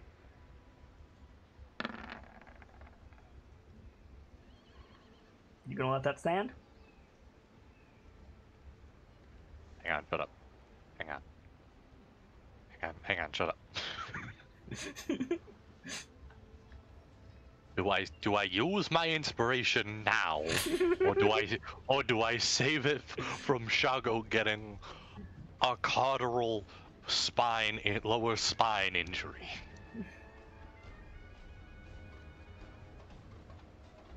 I use it now. Okay, reroll it.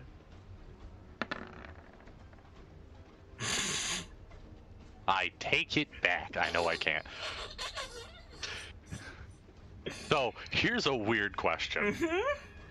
Because I have this now. Where are you, you little son of a bitch? So. Guardian Emblem. The symbol is a symbol of a deity or spiritual tradition. As an action, you can attach the emblem to a suit of armor or shield or remove it. The emblem has 3 charges. When you or a creature you can see within 30 feet of you suffers a critical hit while you're wearing armor. Never mind. I forgot that was only for attacks. Yep. Fuck.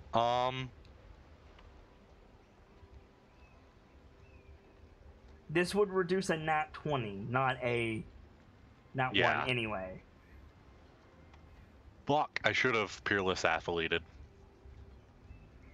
So... Or enhance ability.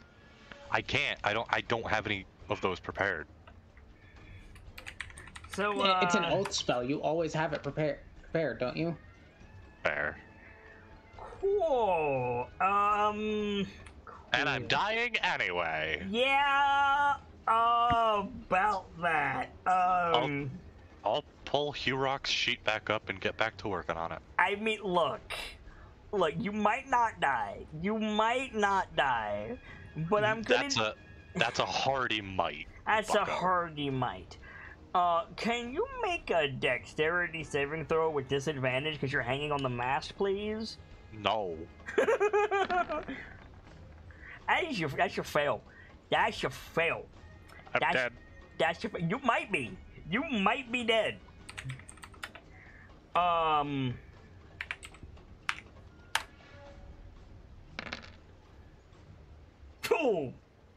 Dead. Ooh. That is an insta-kill number. Yes, it is. Yes, it is.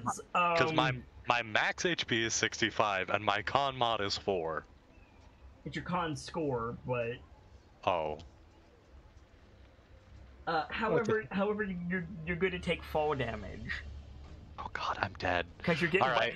like I think you might be screwed, dude. Which is kind of fitting because we already established that Oral is stronger than Ubtao. Yeah. It makes more sense when you think about what Ubtao did, right? Yeah. He spread part of himself to give birth to the jungle, part of his fury to give birth to the thunder lizards. Mm-hmm. He gave part of his will to the people of Chult to grant them which you spirit. manifested. Right. And then you got clapped by the Frost Maiden. Yeah, he's so broken up and lacking in like people power as it is. Fair is fair. You might not die. I'm probably dead. Because that alone takes me to 0. That alone takes you to 0. What's your con score? 18. 18. So you need to take less than 18 points of damage when you hit the beach to survive. I could roll really shit. It's true. Is that a house rule? Yeah. Yeah, okay. It's a house rule I use because it's good. Almost. I'll finish you rock by next week. I mean, like, mate, I gave you every opportunity I could. Yeah, no, that was entirely my own fucky wuckies. Yeah. My destruction was my own making, You and I'm sad about it. like hit the icicle. It doesn't crack. You go to draw back for another strike, and at that moment you realize, oh, the wind picked up again. Fuck! And then you explode off the mast, in just like an explosion of ice, and that knocks you out. And then you hit the beach and you don't move anymore. Whew. I will give you this. Every single character that has been taken by the jungle has went out like a badass. Yeah. Ratch, even knowing most of his vitality was just sucked from him, stood there ready for more. Z, don't worry, it'll be okay, pulled into darkness. Don't worry, we'll make it out of this. Yeah. Yoink into the abyss. And then Congo... Congo Tazli, fucking out here like, it's fine, I will protect my home. You've already looked over Tomb of Annihilation, right? A little bit. 13 ghosts becomes 14 ghosts now. I'm just telling you that outright. That hurt. That hurts to know. I mean, that's a pretty badass thing, dude. Yeah, but also... I mean, would you rather not? Because I thought that was pretty cool. Am I misremembering what that... Hang on. The 13 ghosts are the guardians of the thing. Yeah, fuck. Sorry. I'm having a lot of fucking moments today because I am tired. No worries, no worries, no worries. No, that's... Okay, no, that's kick-ass shit 14 ghosts. Yeah. Sorry. That's kick-ass as fuck. Yeah, I thought you'd like that. You don't... Like, all of your magic stuff goes away, so you're just, like, back to semi-naked. on the beach, frozen. Fucking some being out there looking down at Congo. At least he has pants. Right. Okay, so fuck. Dr. Lorelei, you're out in the ocean. Are you gonna swim away at any point? Because hypothermia is a thing. Like, oh, Dr. Lorelei. Okay, okay. So we're back to Brick. Brick, you don't know any of this. You just know there was a bunch of howling ghouls, and then you heard the wind pick up, and then there was silence, and then you heard. You don't speak giant, do you? No. And then you heard giant shouting. The wind picked up again, and that was it. He's probably in the middle of, like, trying to get this entrance barred. Hears it go quiet. Mm-hmm. He pauses. I think he's gonna peek out. Okay. Peek out, like, on the deck, like, climb up the stairs, peek out onto the deck of the ship? Yeah. Yeah, everything is frozen. The ghoul, like, it looks like, I mean, it looks like the amphitheater. Everything is frozen. Uh-huh. Big icicles holding up the ghouls or impaling them. The beach is covered in frozen ghouls. The frost giants are, like, milling around trying to, like, lick their wound. Something was going on the deck of the ship. You see the Jarl up there with some frost giants. They're, like, looking over the far side. You don't know what they're looking at. Uh-huh.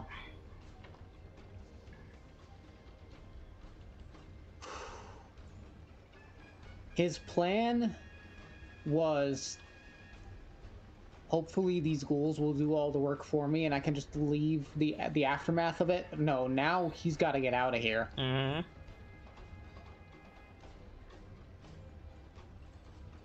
Oh, he's gonna go back down. Okay. Talk to the kids down there. There's no kids down there. Oh. Okay. That's strange. Like... Okay, How many kids were there? Like half a dozen.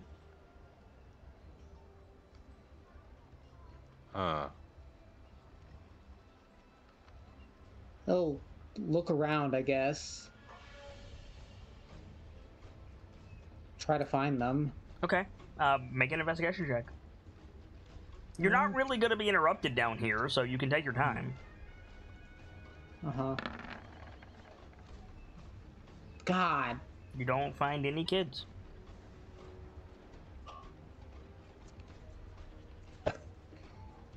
Okay. He's bewildered that he can't find them, but I think he's gonna go back to the original plan. He's gonna use his last spell slot to cast Detect Magic. Okay. And try to find the stuff. You find quite a few things with Detect Magic. Uh-huh. So you find your gear, you find the party's gear. Yeah. You find a lantern. You find a giant-sized compass. Uh-huh. And probably, like, I'm trying to think. Oh! I know the other thing you find. You find a horn. Okay.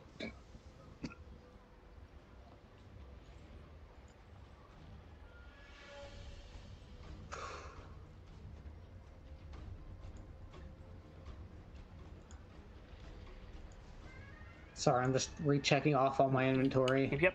The horn is made of bone with scrimshaw carved into it. The compass is like it's like a suitcase for you. Like it's a big. And when you open it up, it's a compass. And then you find all your gear. Uh-huh.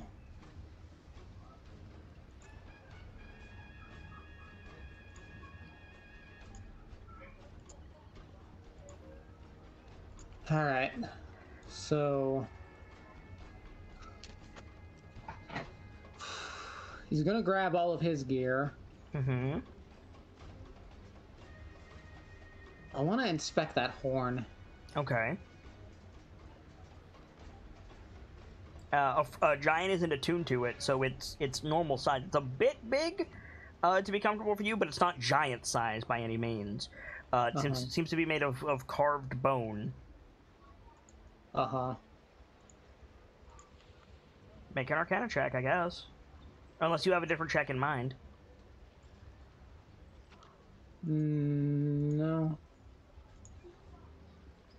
I don't think Brick has the proper appraiser's tools, so... Okay. Okay, that's a pretty good roll. You got 6 questions. Ask away.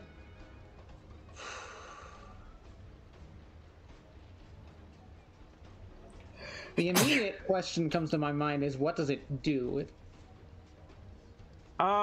Okay, that's fair. It casts a locate object centered on you.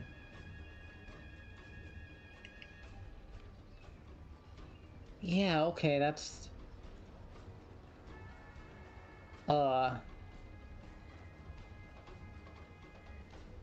Sorry, I'm trying to... I need to look at what locate object does now.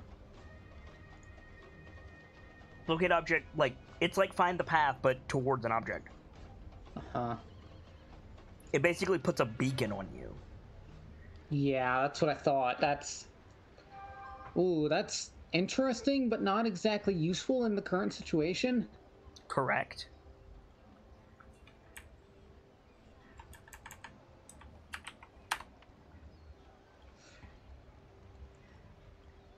Too many questions.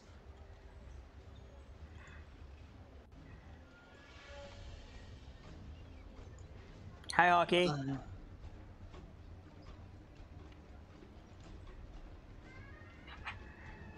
Hello, Hockey. Welcome in.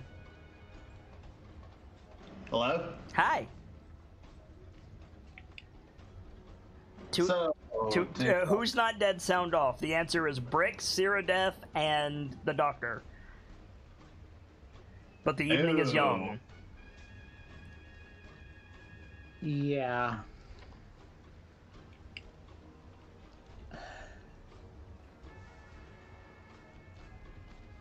Okay. You know, I don't... This stuff's gonna be too much to carry if I grab all this stuff. His main goal is the party's equipment. So you're leaving the compass and you're leaving the horn.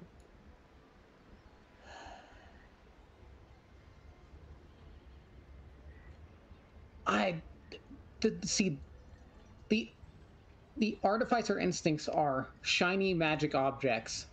Take. But also, this is I'll give you inspiration if you take them. You know what? Fuck them. He'll stuff them in the haversack. You can stuff the horn in the haversack. The compass won't fit. It's the size of a suitcase. The compass might be too big. There's shiny magic items, and then there's get the fuck out of Dodge weighing in his mind. I mean, you're going to be encumbered with all the party's gear anyway. Yeah. You know what? You're right. I guess he'll carry it out. You're taking the suitcase? Yeah. All right. You can add a giant compass to your inventory, and you can add a scrimshaw horn to your inventory. All right. The horn weighs like 4 pounds when not attuned, and the compass weighs 50 pounds. Ooh, that would heavily encumber me. Yes, it would. And that would mean I only have 5 feet of movement. Yup.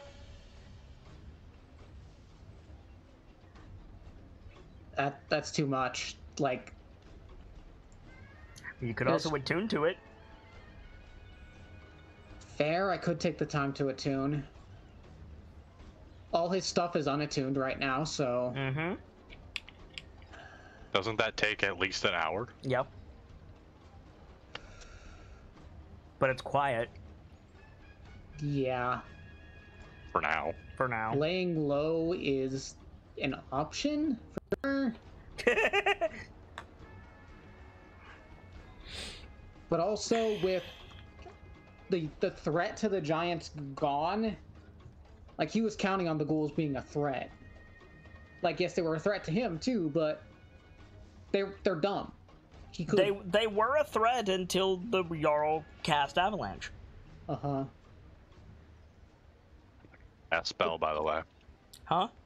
That's a kick-ass spell, by the way. Yeah, it is.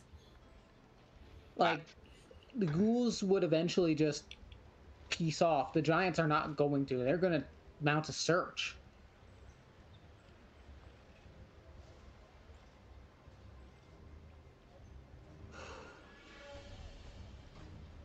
One side of me really wants to grab the fancy magic item, Yeah. and another side is like, this is a bad idea. So let me feed on your bad decisions for just a second. Uh-huh. You are in a dark, cluttered, cramped hold where you're not supposed to be anywhere, which means they're not going to be looking for you there. Versus the beach, where the only movement is you, and there's about 100 yards between you and the jungle. True. Very true. I'm just saying. It might actually be best for him to lay low, try to attune to this, and see what it does. If I were you, I would stay in the hold. Like, if we were reversed, if you were GMing and I was playing Brick, I'd be like, I sit my ass in the hold with my gun and check over my stuff. Yeah. I'm just saying, with what fucking Helio can do with a bow, you can do thrice with a gun. So, here's the thing about the rifle's infusion. I need to be attuned to it for it to work. Like, the infusion stays, but it requires attunement. Right. But that's what I'm saying. Like, all the more reason. Like, you don't have your gun right now. Like... Yeah, I have exactly 2 rifle bullets. If I were playing Sergeant Holderheck right now, I'd be like, I find a dark corner, I attune to my shit, I'm jumping at shadows, and the first fucking thing that comes down in this hold, I'm blowing its head off. But until then, like... That's absolutely fair. I think that's the plan. Okay. Hey, Cyrodiil!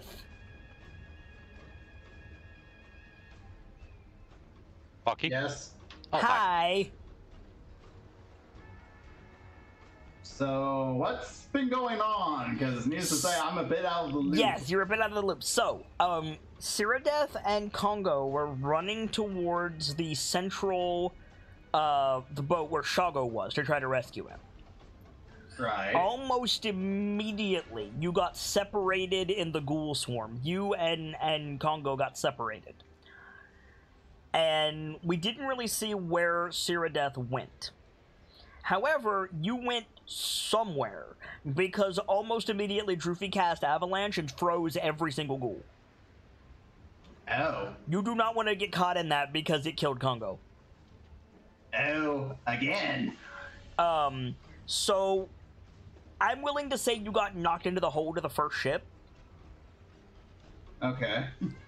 So you get knocked into the hold of the first ship by the ghouls, just not like you ran in there, but just like it was a tide of bodies and you got swept in there, and then you fought off the ghouls, and then you're in the hold, and you're about to go back out and help Congo, and then you hear this rush of wind come up, and then silence from outside.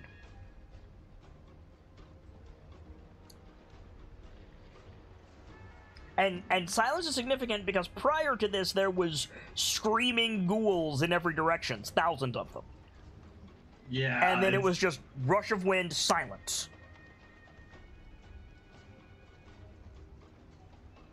You're in the hold of a longship. What would you like to do? In fact, you've been in this hold before. This is where you were interrogated. Or were you interrogated? I actually didn't get it. Not. Okay, then fair enough. I was not interrogated. Congo got impaled, and suddenly World War Z. Or the Shago sequel- got impaled, but yes. Or Shago. Alright. So yeah, you're in this hold. What would you like to do? Right now, I'm just thinking to myself, either I owe the queen one, or I am even further up shit creek without paddle. Mm-hmm. Is there a way, like, I can look outside without actually, like, is there a hole I can kind of look out? Because you got knocked into the hole. So yeah, there's absolutely a hole you can look out. So you look out among the ghouls that you slaughtered. Cause like, and I'm not gonna make you roll for it. Like, killing like 4 ghouls for Zero Death is like a Tuesday. That ain't nothing. So you look outside, and like where there was once a beach full of ghouls, so much that you could barely see the sand, now there is a beach full of icicles with the ghouls encased or impaled on them. As far as the eye can see, there's just frozen ghouls. Immediate thought, I want that ability. Okay. Well, unfortunately for you, it's not a spell the Jedi will teach you. Then fuck the Jedi. I want the Avalanche. God damn it! See, he gets me. God damn it, Bobby. I mean, if you wanna renounce the Raven Queen and take up with Arl the Frost Maiden, we can talk. He backed off that real quick. Yeah, he did. But anyway, immediate thought. Well, first one obviously just I want that. Second one is, oh shit, oh fuck. Yup. Valid. What's like? Cause I haven't been in this section. Like, what's around me inside the ship? Like boxes and it's dark down here. Do you have dark vision? Yeah, you do. You have it from your. Yeah, it's in my armor, so they didn't take yeah, it so off. it's just like crates. You can't read them because it's dark. There's crates, netting, miscellaneous shipping materials. There's the hole that you popped in out of that'll need to be repaired before the ship is seaworthy. And there's also a wooden staircase leading up to the deck. As you're looking around, you hear Congo shout a battle cry, and the sound of his magic go off, and a scream. Okay, quick question. I'm assuming I can tell the scream is humanoid, correct? No. Oh, no, just a... Right, that raises a very valid question then of what that... Oh, fuck. It wasn't Congo, that's for sure.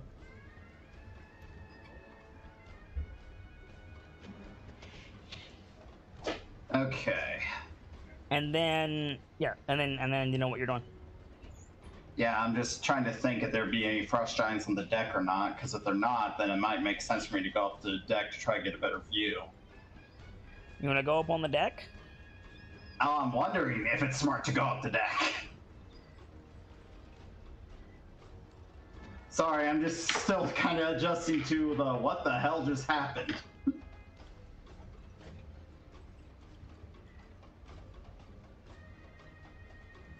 Okay, yeah, I think I'm gonna go up to the deck. Like, maybe not like literally at top level, you know, like how sometimes in movies, like someone kind of sticks their head barely above just to look around.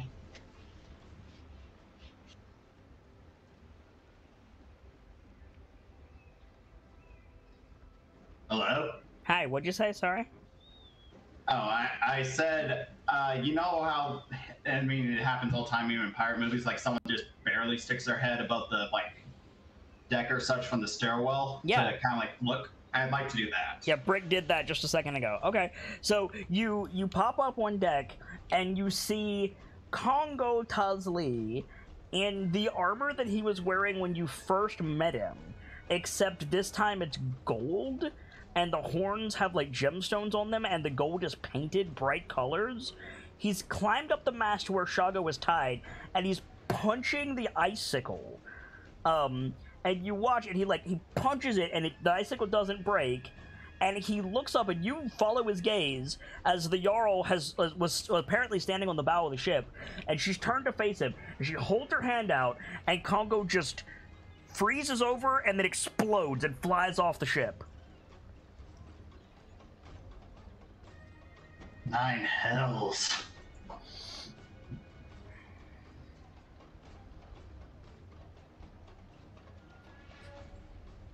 Because that whole thing took about 10 seconds, Gamzellas. Just saying. I figured as much. Yeah.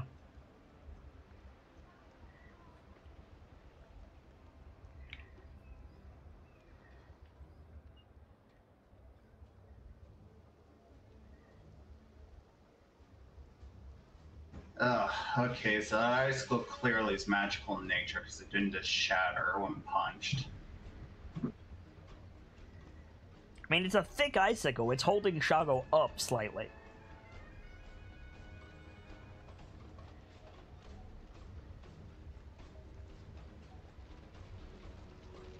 The phrase, why doesn't Misty Step work on people I'm grabbing, comes to mind. Yeah, right?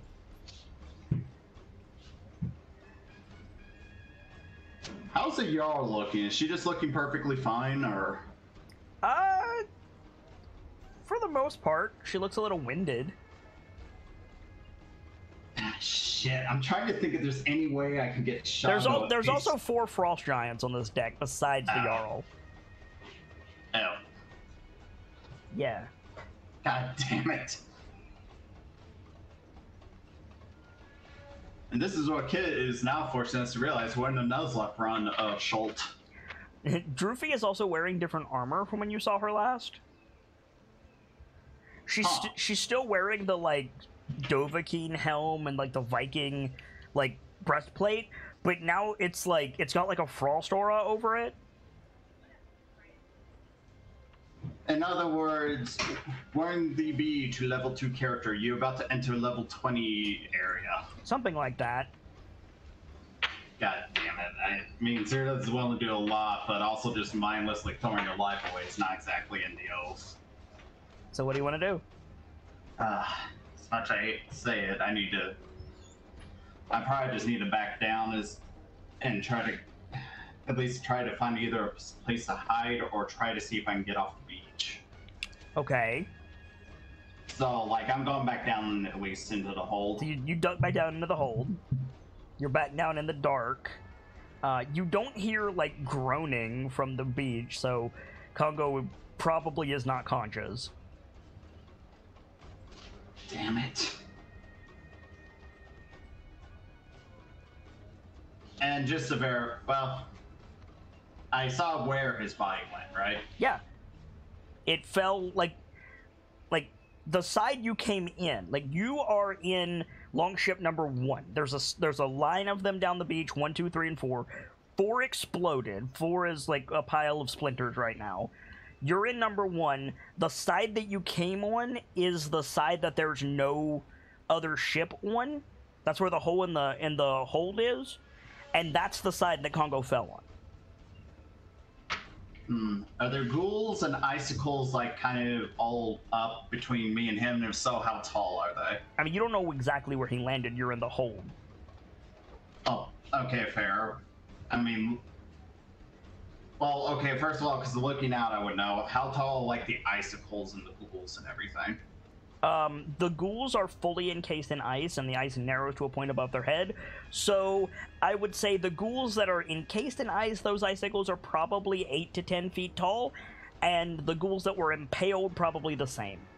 But they're raised up.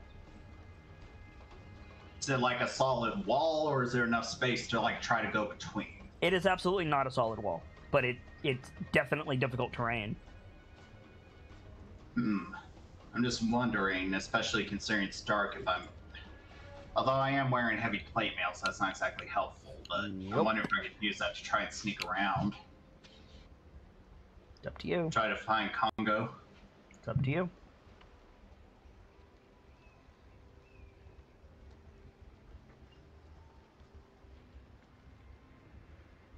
Do you speak Giant by any chance? No, I speak Draconic, Common, and Shulton. Okay, you hear Drew the Jarl above you, like on the deck above you, shout something to the Giants, but you don't know what she said. Damn it.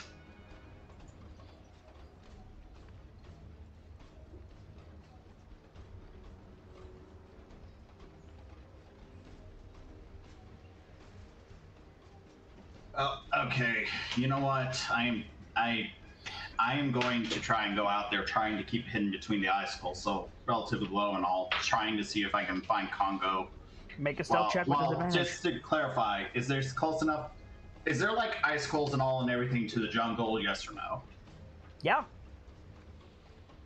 Okay, then I think that's my best bet, because either if I can find Congo, I might be able to see if I can help him, and if not, it's probably my best bet to get to the jungle and try to avoid the giants. Are you going to look for Congo, or are you going to make a break for the jungle? I'm going to look for Congo. Make a stealth check. You have disadvantage. That's gonna end well.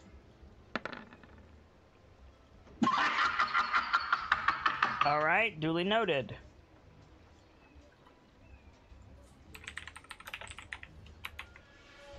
Sorry, that's just like...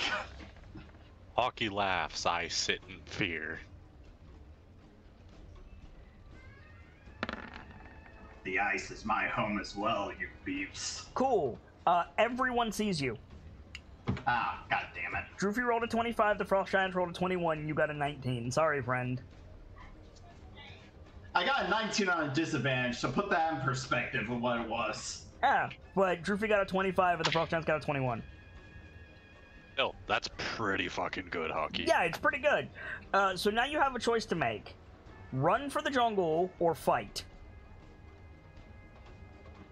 I gotta run. There's no way I'm beating All right, the Frost Giants if by you myself. run for the jungle, I'm gonna let you get away. I gotta run.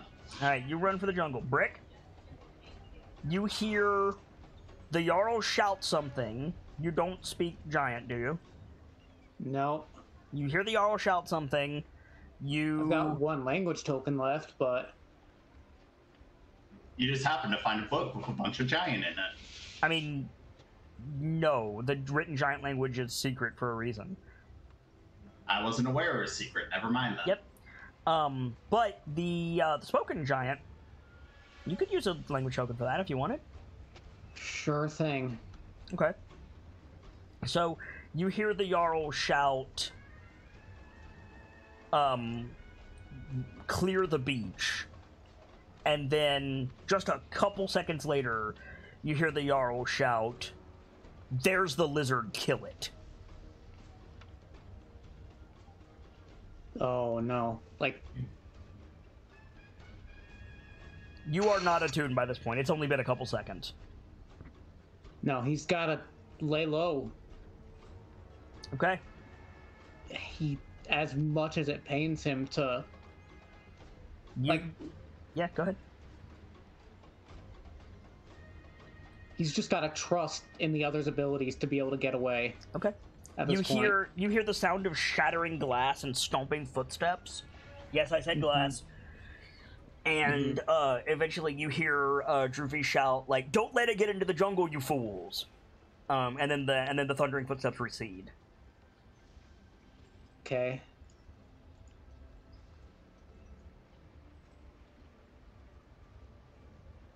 What do you do?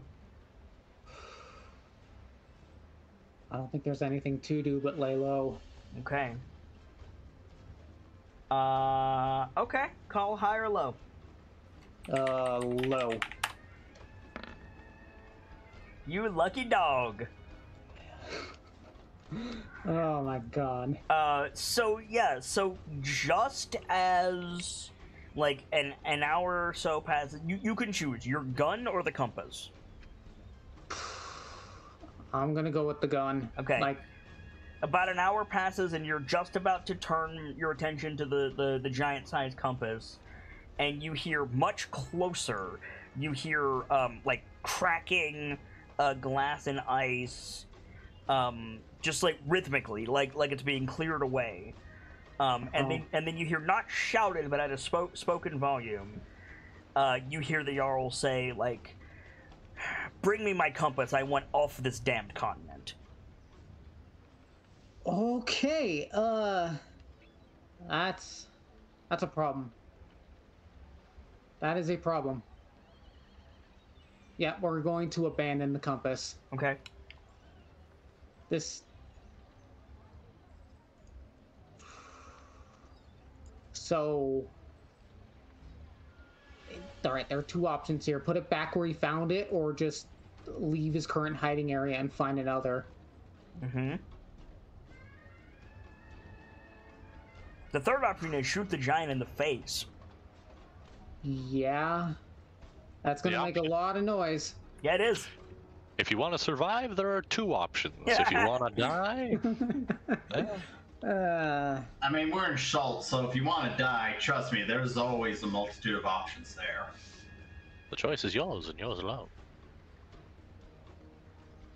Okay. Like a panicked child trying to put the cookie jar back where he found it. As he hears his parents coming down the steps. If you're going to move the compass, you're going to make a stealth check.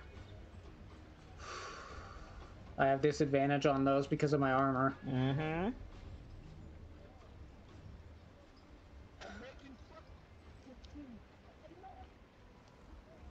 If it's out of place, they'll be on to something too. But maybe just, I don't know. I'm sorry, that didn't happen to come through, did it? Yes, it did. Fuck. Yep. I didn't realize it would be that loud. I'm so sorry. Yeah, that's why you have push to talk. Go on, Vader. There's that's a decision. That's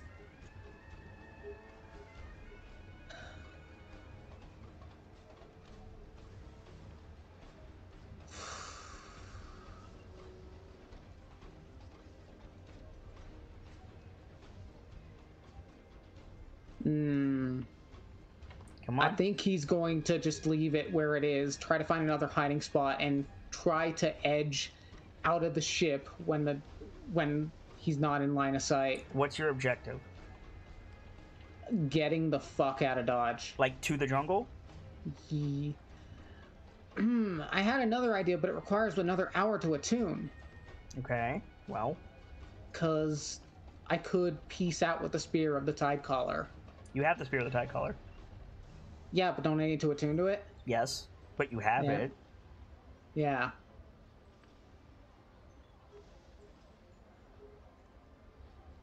If you think you can hunker down for an hour and get the Spear of the Tide Caller and then zoom, you could totally do that. I don't know about that. Okay, so you shuffle elsewhere into the hold. Yeah. You hear a giant clamber down. Boom, boom, boom. You hear him like shuffle around through it. You hear him say like, "Where's the dam?" And then he picks up the compass and he walks out again. Okay, yeah, that's... Okay, I don't know if they're gonna keep looking for me now. I don't know how long they're gonna take to get out, so... I heard them say, I want off this continent. Yep. Uh, Bring me my compass, I want off this damn continent. Okay. Going through Brick's head is, are they really going to leave without the Ring of Winter? The compass is magic. You know that. I just don't know what it does.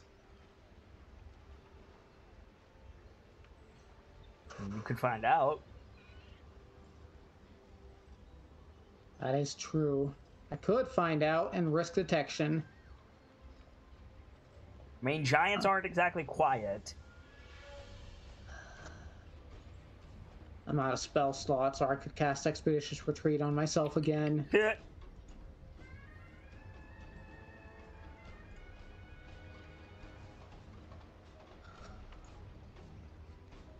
What are you doing? Okay.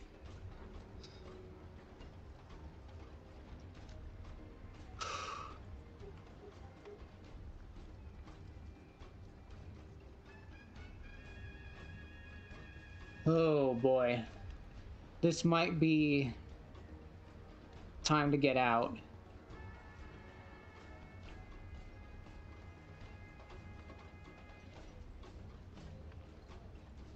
And know what? Fate's given him enough grace to not be detected yet. He's not going to push his luck too much longer. Okay. He's gonna head towards the jungle.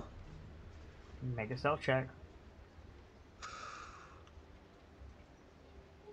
I'm gonna use my inspiration to make this a normal roll. That's a good plan.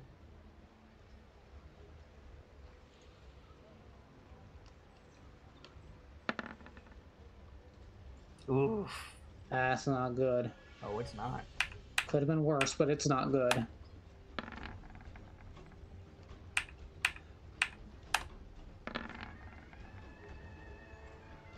Everybody sees you.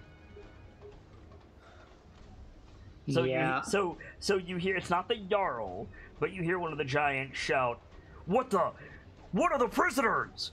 And then, yeah, like run for this. But if you're going for the jungle, you can get away. Yeah, I'm gonna run for it. All right. Dr. Lorelei. Aye. How long are you gonna stay out there and watch? You need to swim away at some point. Yeah, how much of all of that did the doctor see? As much as you wanted to. You were facing the shore until you swam away. You saw all of it. I'm just trying to figure out if, like, the doctor, for any reason at all, could see, like, Congo fall or the other two flee into the jungle or not. Yeah, if you stuck around, yes, you absolutely saw Congo fall and get impaled on an icicle, and you saw Cyrodiil and Brick, one shortly after the other, run into the jungle. The doctor probably stayed around just trying to see if she could catch anyone. She's gone numb after. I mean, Nye is shivering. Yeah, the doctor's like getting out of there now as fast as she can. She'll like start trying to get Na's attention. Like, Nah, I'm going to go back underwater. It's going to be cold, but I'll get you somewhere warm as soon as I can. I'm going to need you to hold your breath for a little bit. Yep, he'll do it. And yeah, the doctor's gonna dive underwater and try to get to the jungle without, being seen. Like, she's going to go around if she can. Yeah, that's what I assumed. So you're also leaving? Yeah. Okay. Now, Cyrodiil, Brick, and Dr. Lorelei. I need to impress something on you.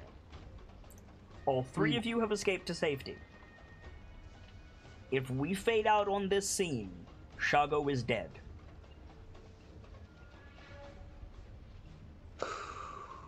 And we don't have a guide or someone even vaguely familiar with the jungle with us.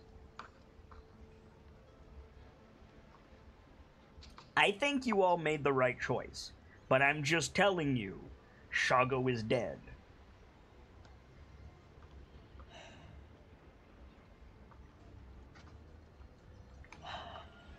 Yeah, as far as Brick's concerned, I think he swears under his breath saying, "I'm sorry, Shago." Okay.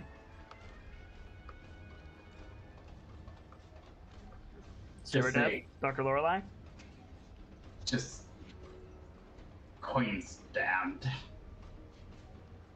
And just, unfortunately, just having to fade back into the jungle. Okay. Dr. Lorelei? I mean, you've got Na to worry about. Exactly. And as much as the doctor deeply cared for Shago, and as much as the doctor deeply wishes she could have been more help for both Shago and Congo, she has herself, the other two, and Na to worry about. That's Okay. 2 lives versus the weight of 4. Okay. She can do things about the other 3. She can't Okay. do anything for those 2, and she has to accept it. Okay. So, Dr. Lorelei, you do not need to worry about this because you can swim along the beach. Brick and Cyrodiil, I'm going to need survival checks from you, and also where the fuck you're going.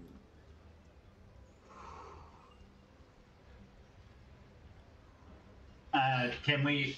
I don't think, and I guess it's been long enough, I don't know if I really remember the direction they brought us from in general.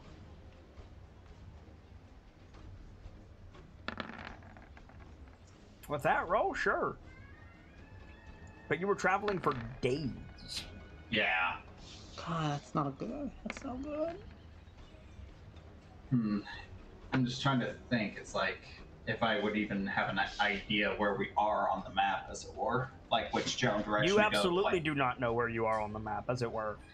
Yeah. That's why you're not on the map. Like, that's why. No, that makes sense. I'm just trying to think. It's like where to go. Yeah.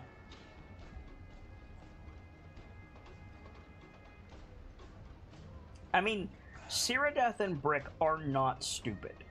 You both know that Dr. Lorelei got out with Nah. Uh-huh. Dr. Lorelei is going to stay near the water. She's just going to.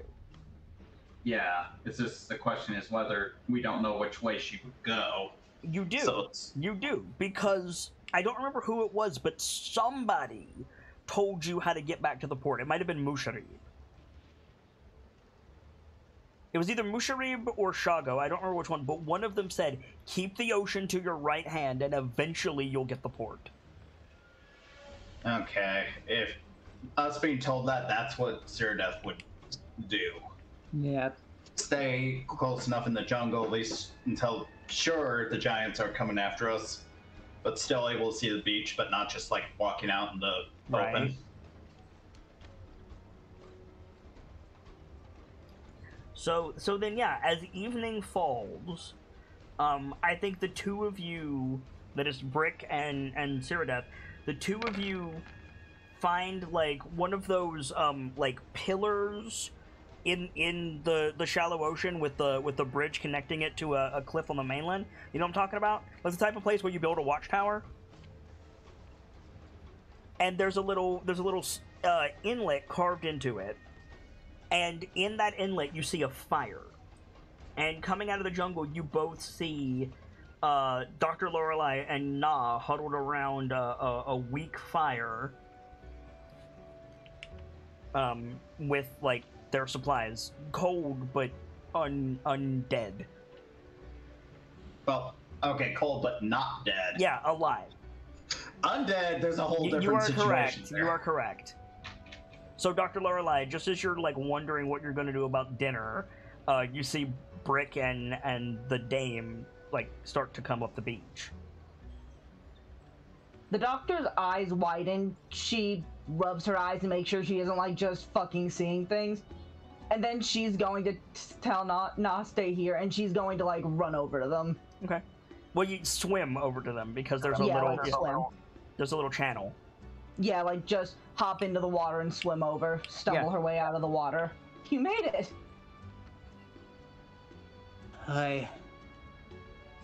But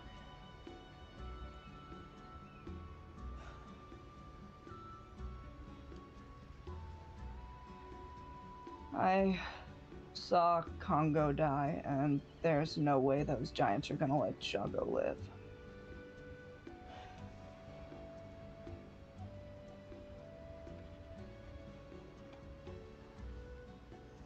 it's a terrible thing.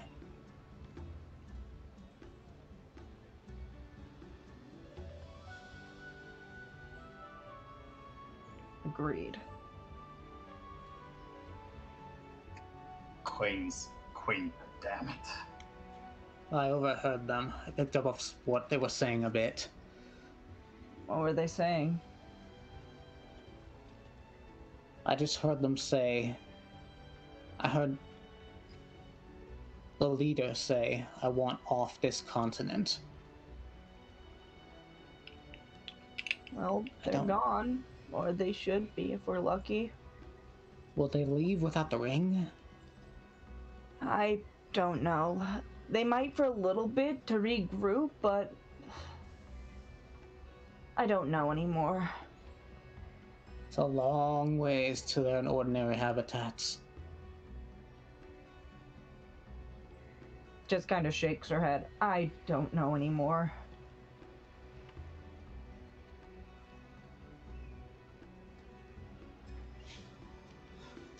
Whatever they want.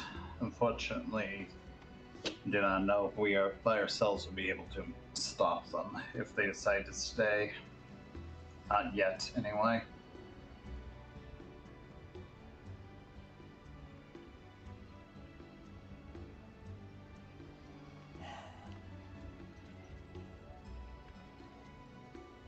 No, and I have a fire set up. We've been sitting here for a little bit. Quite a bit. We need to get back to port. Agreed.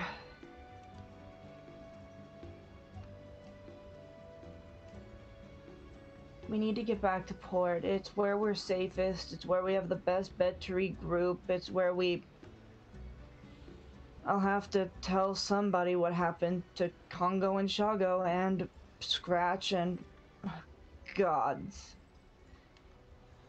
Doctor, for now, that's just not something we need to worry about. Let's just worry about finding the port even in the first place. Nods. You can follow the coastline like Congo suggested. But there's one issue. We'll run into Fort Beluarian first. The doctor, like, noticeably kind of squints and flinches a bit. Right. That's along the way. Realistically, if I had the spear back with me, I could use its magic for a bit to try and get us past it, but I don't know if it'll last long enough to. Well, don't have to worry about one thing. The spear's right here, and he passes it over. The doctor will take it. I got most of our gear. Now that's something that at least... You've got Cerath's Holy Symbol and Sword and Shield. You've got basically everybody's equipment. Uh-huh. You've got Shago's scimitars, or falchions, and the leaf-bladed spear you took from the Arakakra. That mean they also got that sword that Na gave us? Yep. One of y'all better put that to good use. That's a good-ass weapon. Uh-huh.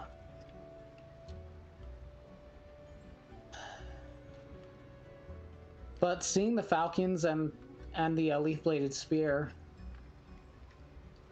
Rick goes silent for a bit, takes them, and starts to walk off a bit. Mm-hmm. Where are you going? I won't go far.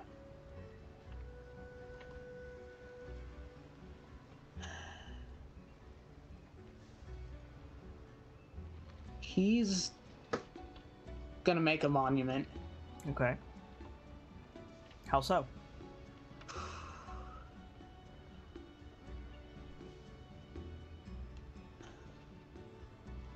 Essentially just, the idea I have in my head is just put the weapons into the ground, standing up. Just something simple. Like the monument to the fallen stormtroopers that Ahsoka made. Yeah. Okay. Well, the sand, not the ground, but I get you. Above the tide line, protected against the wind. Yeah, I could totally see it.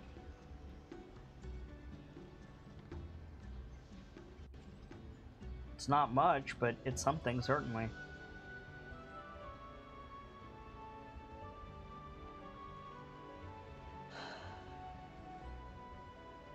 We should get Na home first, and then make our way to the port. I'm not taking Na back to Kirsabal. What? She shakes her head. Na's not going back to Kirsabal. We were talking back before all that happened, and I think Na has incredible potential on the mainland, and he's expressed interest in going to Waterdeep to study at Blackstaff Tower. Return Crownswell to Blackstaff Tower. Hopefully that can get Na on a path where he can do amazing things.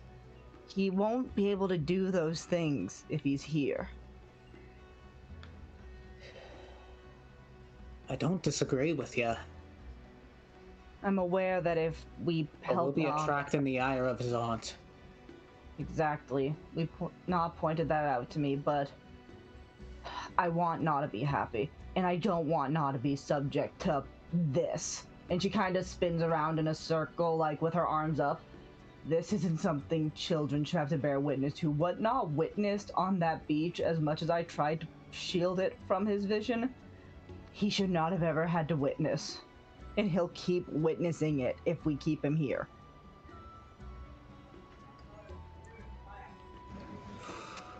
Well, you're not wrong, Doctor. Unfortunately, life is not always that kind. If I have to, I'll get him to the port myself. I'll get him on that boat myself if I have to. Doctor, I am not saying it is wrong. I'm just telling you that even despite our best efforts sometimes, and like I think, there's kind of like it's like a clear, like kind of an introspective moment, like that pause and bit of distance looking off thing. Yeah, I understand. Yeah, despite our best efforts, bad things happen to good people, Doctor. I've noticed that. Ever since I went into my field, I've noticed that.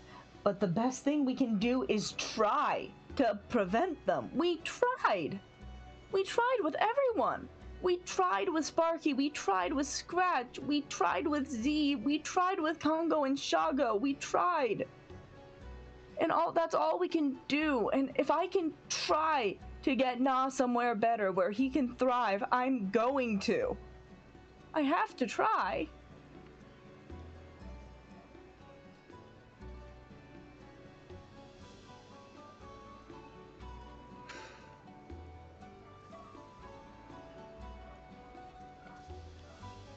Our best bet is to get him to Baldur's Gate. But the pirates still lose. They might attack any ship headed elsewhere.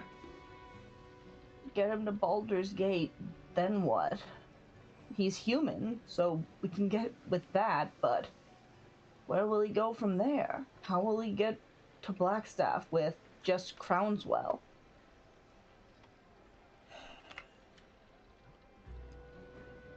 Do you happen to know anyone in port who may be able to aid him in that? The only thing I could do... Actually, that gives me an idea. I could get in contact with my old guild before I joined the Fists. Head tilt? And I was a stonemason in Baldur's Gate before I became a soldier. there is also another option, although I can Put in a understand letter. if you... Oh. I can put in a letter. I can get him on a caravan, probably. Not to call in a favor. I'd owe them. There is another option if it comes down to it, though I would understand if you would not like it, Doctor. What is it?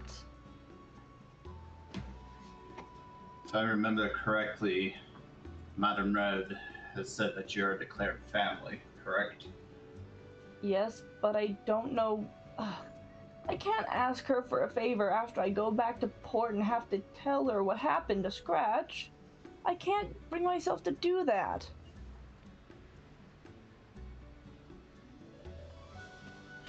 Doctor, as you yourself have just said, all we can do is try. What's your thoughts with Madam Red? Madam Red might be able to at least point us towards someone that would be able to help us get Na to Baldur's Gate, if not aid us directly. There's a ship that still owes us a favor. Right, I forgot about them with everything that had happened. We'll worry about that when we get back to port. When we get back to port. Let's regroup, gather our supplies, and I looks at the spear. Guess I'll go find dinner. Be careful. They could still be looking for us. I don't plan to go far. Not that far at all. Something that you notice, the sun is setting to your all's back. Like if forward for you guys is keeping the ocean to your right hand, the sun is setting behind you, so keeping the ocean to your left. And as Dr. Lorelei is like grabbing the spear and getting ready to go into the ocean to find dinner, you see shapes moving up the beach. They're moving slowly. They're bipedal, and they're not giant size. They're your all size.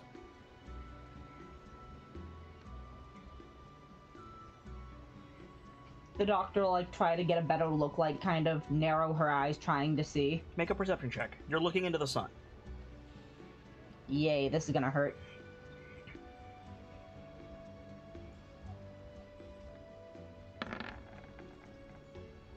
It appears to be a group of mostly humans.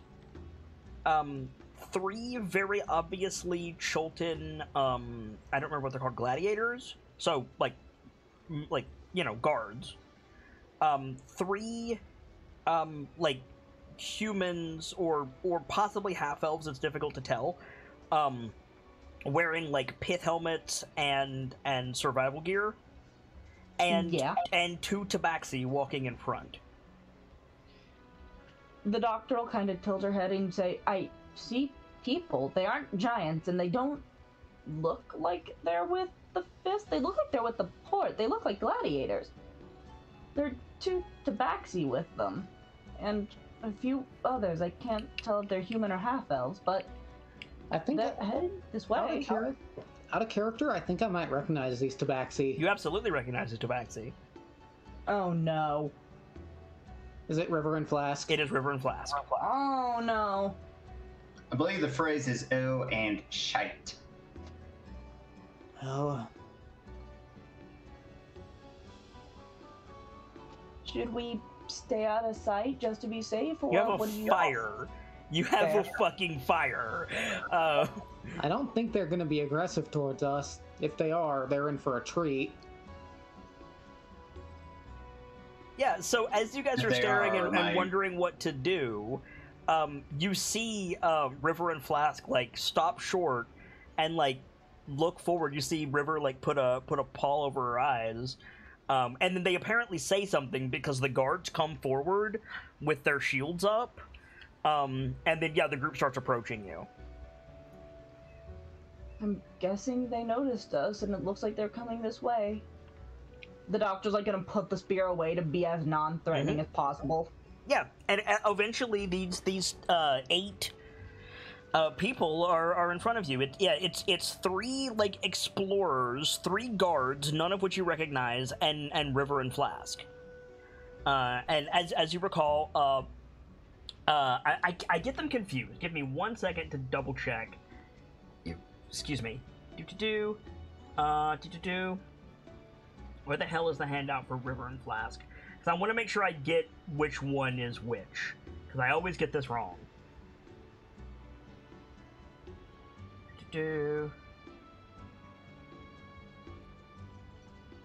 Yeah, River is the talkative one, and Flask is the big one. So River is a shorter, like lynx-like tabaxi. She's got yellow spotted fur and the tufts on the end of her ears. Flask is quite a bit bigger, and he's like a snow leopard in pattern. Flask wears River wears an eye patch, and tends to be the talkative one. And Flask is the muscle. But they come up to you, and River, like, smiles, big cat smile, like, extends a paw and waves at you. And she says, Now there's faces I did not expect to see. Hello again. River missed a flask of wine. Hello again. She, like, looks around. Is Scratch out hunting? The doctor's fins, like, drop, and she shakes her head. Scratch died some time ago. Oh, that's right. We have handouts. Hang on. Here's River. Let me grab Flask. Thank you, Gamzee. You can speak, by the way. I'm just mumbling to myself a lot while I work on this sheet. No worries. Here's Flask. And then... Do I have missed humanoids? I do! Great.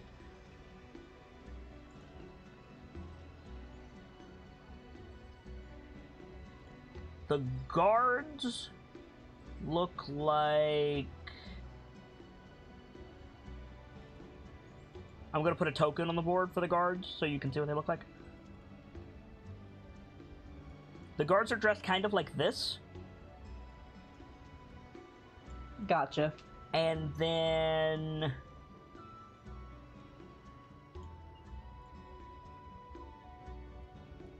this is one of the explorers.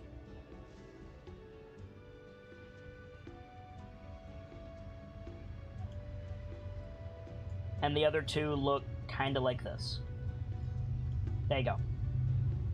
Got it. So anyway. So the guards, like, relax when River greets you. And, nope, not that one. Nope, not that one. And so you see not really, and River, like, looks around, just... Well, where is your guide? Our guide was Shago, and he died recently as well.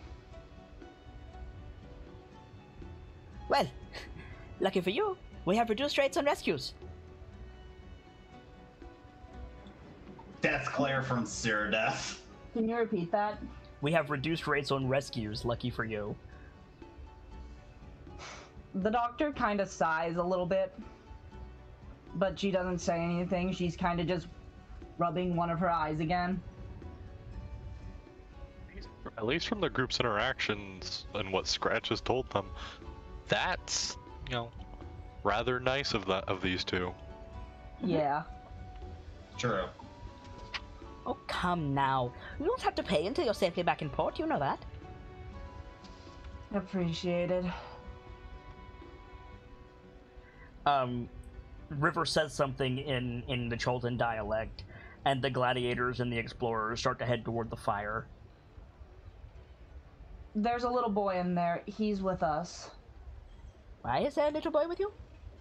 It's a long story that leads up both before and after our first casualty occurred. I can explain it if you'd like, but it's been a long day. I think at this point, a bit of realization comes across Brick's face. Mm-hmm. Doctor. Looks at him. I can't leave Musharib and Kirsabal. Musharib is in Kisobal? Right. Hells, we were supposed to get the wings so we could get him back to port faster. Hells! You sound like he's sick. Musharib's as strong as we are. Not anymore. What? Not anymore. Come with us and we'll explain everything. This that Christ happened. damned curse. You got Shago and Musharib killed? Musharib is still alive, but his guiding days are more than likely over. Jobo's not going to like to hear that. More to the point. not. It's no fur off our tails. Point of fact, you're doing us a favor. Kill a few more while you're at it. The doctor, like, tenses and clenches one of her fists, but then immediately, like, tries to calm herself back down. Be careful over what you wish for.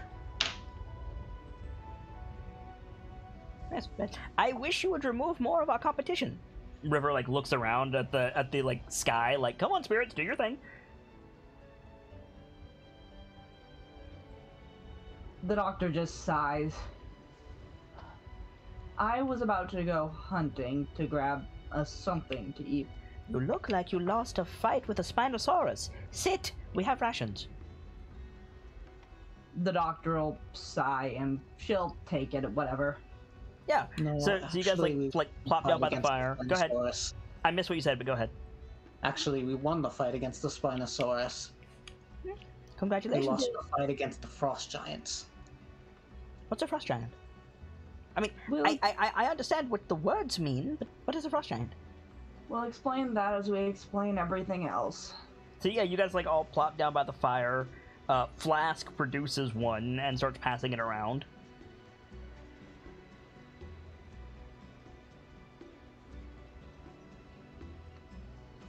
Uh-huh. The doctor will accept. Yeah. So yeah, River and Flask like fix the fire up. Everybody passes out some rations. Did you say kiss a ball? Yes. So we're a bit away from there. We were taking this group to Mesro. Let me make sure I got that name right before I open my mouth. Hang on.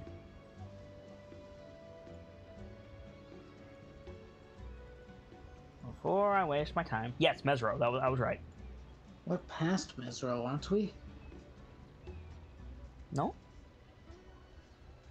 How far did they take us? Who? The giants. I couldn't say. But the mouth of the river is about half a day that way. We decided to come up the coast. It's easier. I saw your smoke on the horizon and thought you had a safe place for the night. Didn't expect you. Certainly.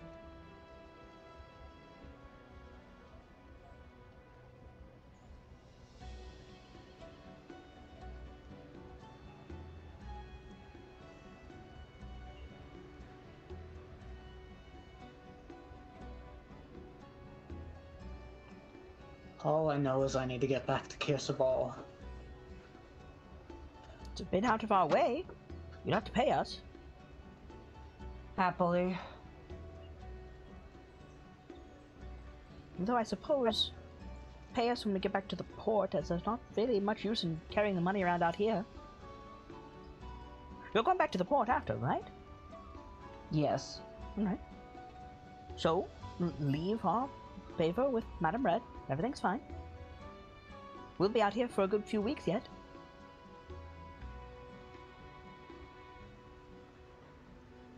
We can get you in the direction of Kirsabal, though this lot will likely spend some time in Mesro.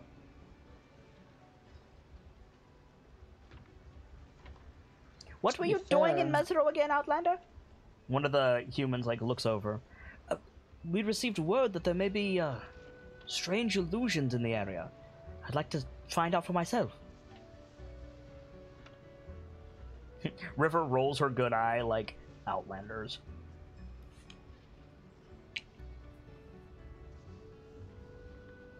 Well, to be fair, I've been curious about Mesro myself. We're not in a position to go there. Sure you are. If It's on it's the way. on the way. Fair enough.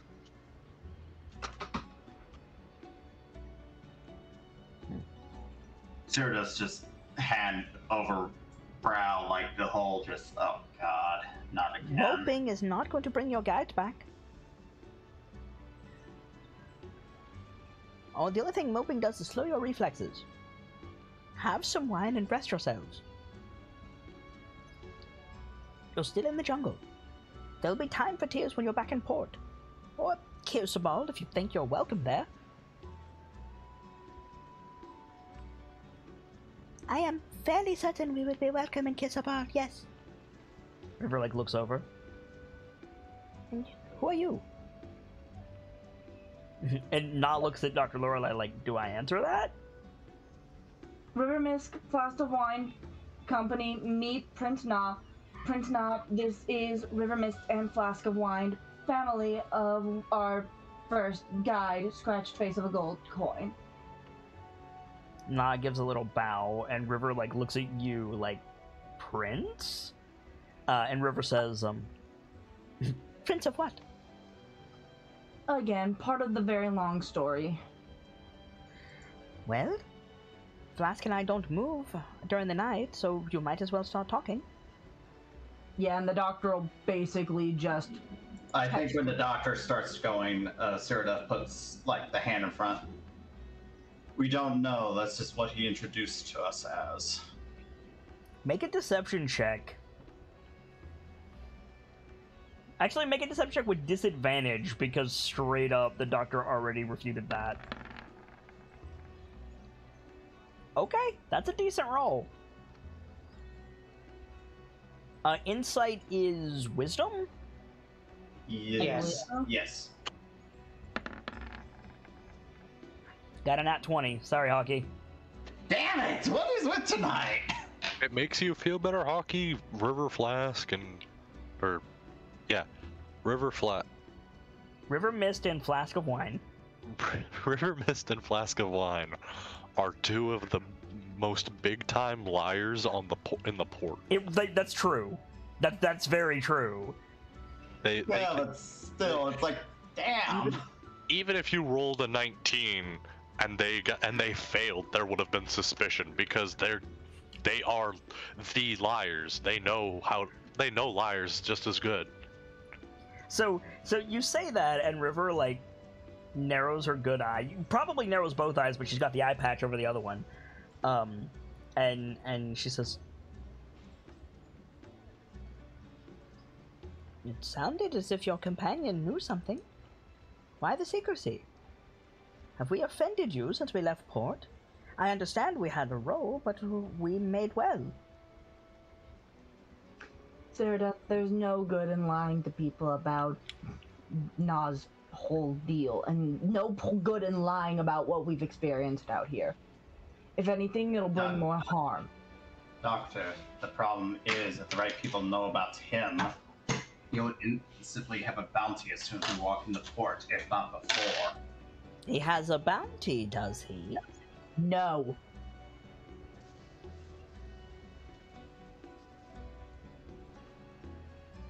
He doesn't.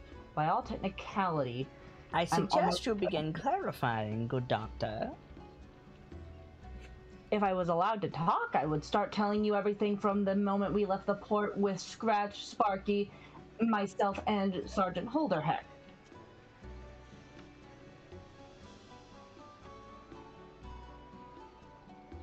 Keep in mind, Doctor, you came back to port once, so I'm sure they're at least familiar to the point to where I left. And I'm back. What I miss? The doctor was basically...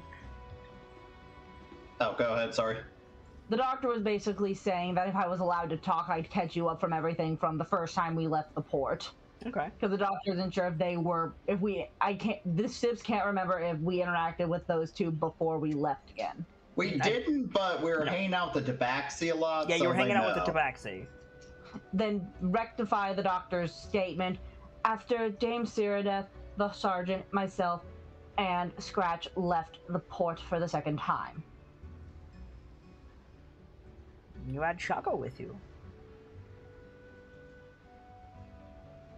Yes, we did, and the doctor's just gonna start explaining from there. Okay. Do you tell River and Flask everything? Sibs and the doctor cannot think of a reason not to. Okay. So it is well and truly night by the time you finish. And you end with, like, fleeing the frost giants. And I went into the water, I saw Congo get flung into an ice spike, I saw the other two fleeing into the jungle, and I thought, best head back to port with no hope of helping Shago. And then we met up here and ran into you.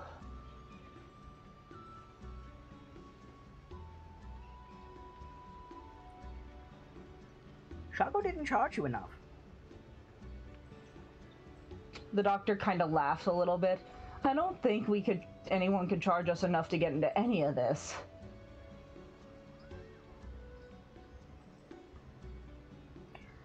What's waiting for you at Kirsabal, precisely, other than Mushari? Because it sounds like... And River looks over at Na. That one isn't allowed out of his room. You want to go to Kirsabal, that's your business, but you're not going to find any friends there, if you ask me.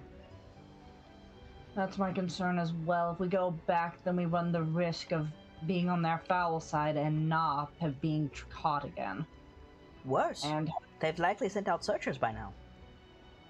Hells, you're right.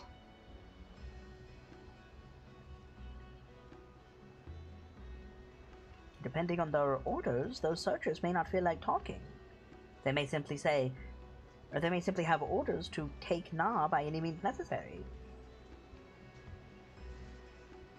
No, you're much better off leaving the boy with us. Doctor will kind of look to Na questioningly. Na has edged closer to you when River said that.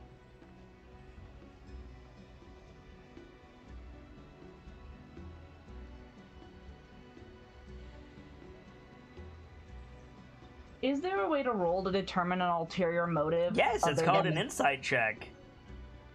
I'm for that.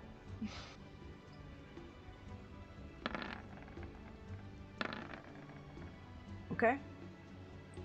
River rolled in 3, so... Yeah, there is 100% an ulterior motive. I would rather not leave Nav without one of us. No offense to either of you, but I would like to keep my own eyes on him as much as I can. No offense to you, but you're smart for an Outlander.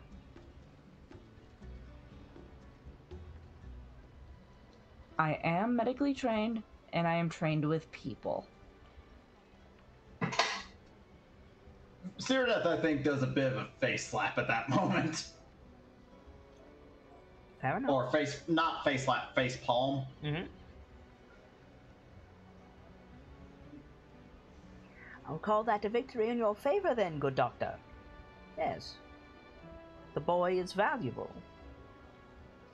You'd do wise to keep an eye on him. Nevertheless, my advice is sound. He shouldn't go back to Kirsabal. I agree with you there, but I'm not splitting away from this group. Then it sounds What's like it- you're not going to Kirsabal.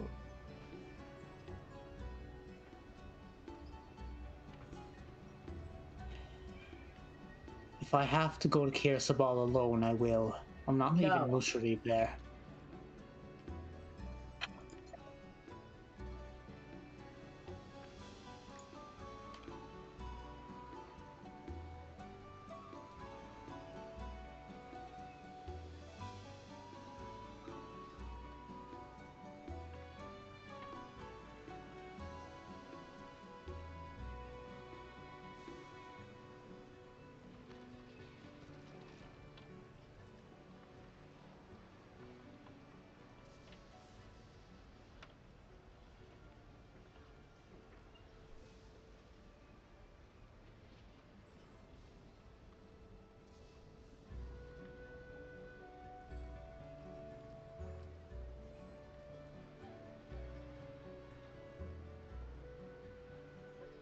Oh. How about that sports ball? Yep. Mm-hmm. Honestly, this whole situation is just fucking wild. It really is. But yeah, the doctor is not going to let Brick go alone, but at the same time, now we have to worry about what to do with Na. I'm just thinking, this is your 4th character, isn't it, Gamsey? Yes, it will be. But, I mean, that's fine. It's the Right. minor module. I'm a little bit too good of a sport about losing characters. Like, don't get me wrong. I'm sad I lost Scratch. I'm sad I lost Z. And I'm sad that I've lost fucking Congo. I'm back. What I miss? But also, they died in, like, the most kick-ass ways ever. All of your We're not characters went out, like, awesome. We're trying to figure out what the fuck to do. Because the doctor is not going to let Brick go alone to Kirsabal. But also that means we have to worry about what to do with Na. Yep. Brick's not concerned with Na right now because he has insight about Musharib. He's not going to say it out loud, but he knows Musharib isn't long for this world, and I mean, it's been days. Remember Yeah. that. he has to be interred properly.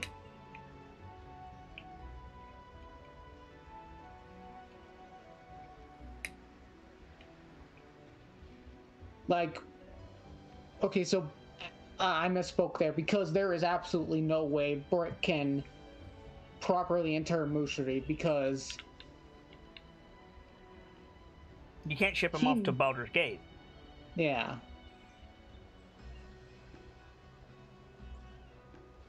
So, is it fair to say that Brick and the Doctor were arguing back and forth slightly?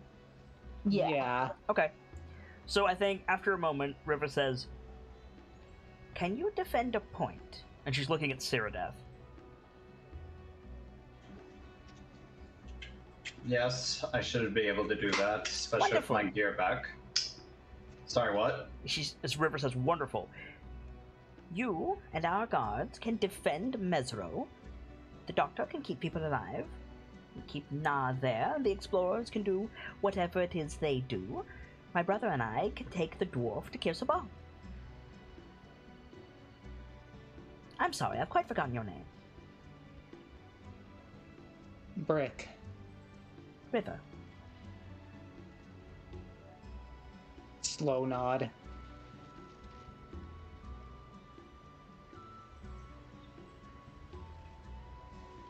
Do we want to split like that? Like, I have no doubt in the ability of these guards and your adventuring group, and I have no doubt whatsoever about Miss Dame Cyrodiil, but it's splitting our group again. Your other option is to take the boy to Kirsabal, or don't go to Kirsabal, and neither of you are willing to entertain these. Where would we meet back? Port? Mesro. Mesro, got it. This lot is quite useless in the jungle without us. Wherever we leave them, we'll have to pick them up there again. It's up to you to keep them alive. I can do what I can. I have to try. It's my job. It's 5 days to Kirsabal from Mesro. Providing, of course, we don't get lost. Or attacked.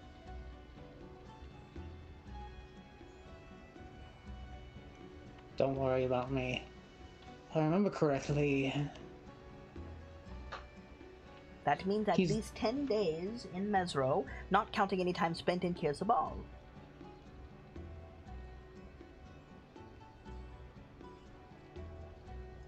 I won't be long.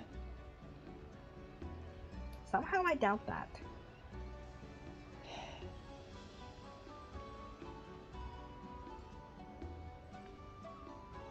The only thing I want from Kirsabal is to not leave Musharib stranded there. So I take it you have a way in.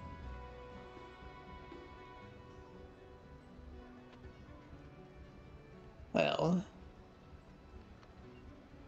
they did pass their trial. How wonderful for you. What about my brother and I? Especially if they're looking for the boy. And I presume you are known to be with him? So if we find searchers around Kirsabal and you don't have the boy, are we not going to get attacked? I don't even think they know he left with us. He ventured out on his own to find us.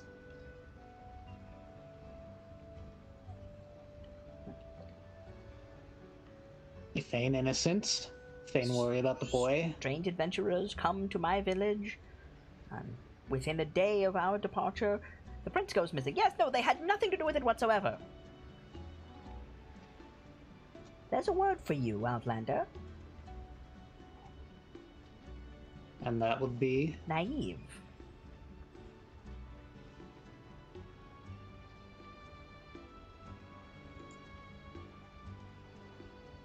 Did Scratch teach you nothing about the ways here? He's taught me plenty. It's never been enough. That boy, and she's talking like Na's not sitting directly beside the doctor. That boy is valuable. And I have a hunch from what you said, the Arakaka are aware of his value. Whether or not he left with you, do you think that's going to stop their blades? If there's a chance you know where he is.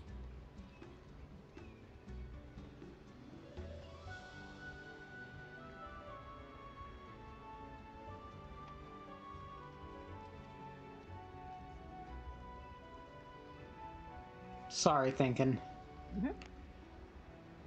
Anybody can chime in. River talking to the group. By the way, I rolled randomly, and we got explorers with guides, so you guys got lucky. Yeah. Yeah, well... It could have been the fist. It almost was. Oh, God. God damn. It also was almost a frost giant. Oh, God. Yeah, so we got very lucky. Very, very fucking lucky. Okay.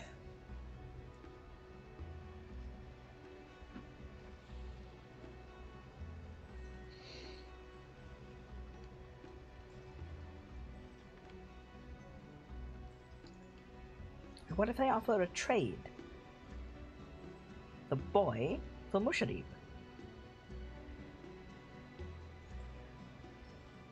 How do you know he's not a prisoner?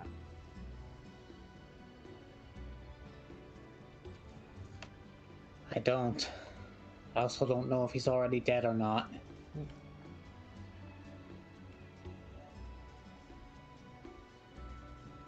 But I can't leave him out in the middle of the jungle, a rotting corpse. So you intend to haul his smoldering corpse back to the port, do you? I mentioned it's 5 days to Kirsbal from Mesro, 5 days back, and then another 14 to the port, providing the wind holds and we go straight there. That's nearly a month. In this heat, that's too long. I'm sure you don't want to hear it, but you'll have a ghoul in your hands in no time. Best to leave him there.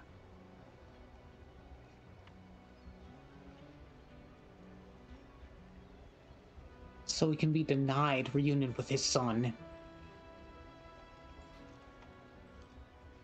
I know things, okay? I know. Then he struggles with his words a bit. Do you know how long it takes a corpse in the jungle to rise up again? Do you know that? We do.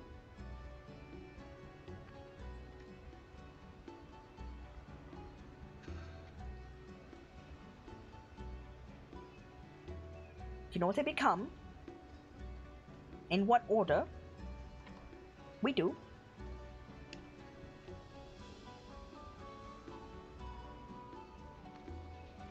If Musharrif is dead, best leave him right where he is.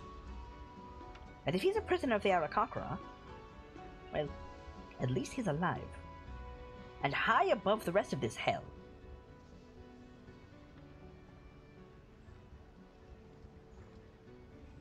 I'm sorry, River Mist, but you told us the jungle wasn't that bad. Of course I did, and now I have your money. Welcome to Cholt.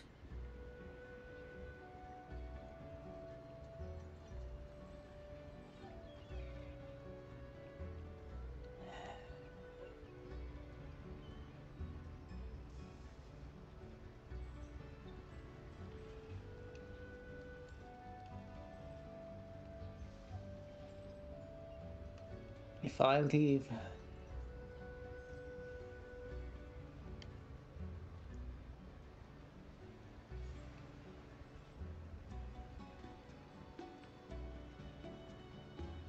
Okay, so... Brick's not really willing to give up on this point, because... he made a promise to his son. Yeah, no, that's fine. Like, I'm gonna have River speak how River feels. Like, that's... Yeah. I will tell you if it's me guiding you. Uh-huh. I'm going to Kirsabal.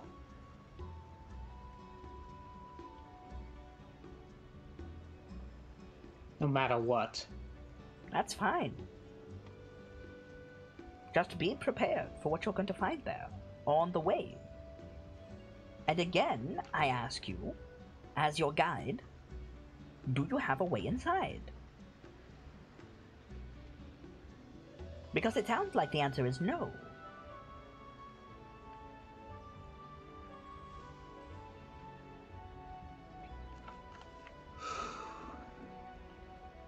The answer might very well be no.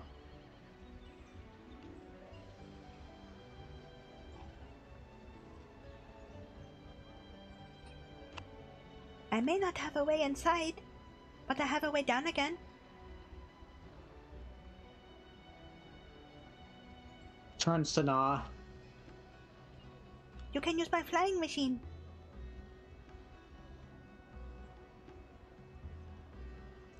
Oh my god.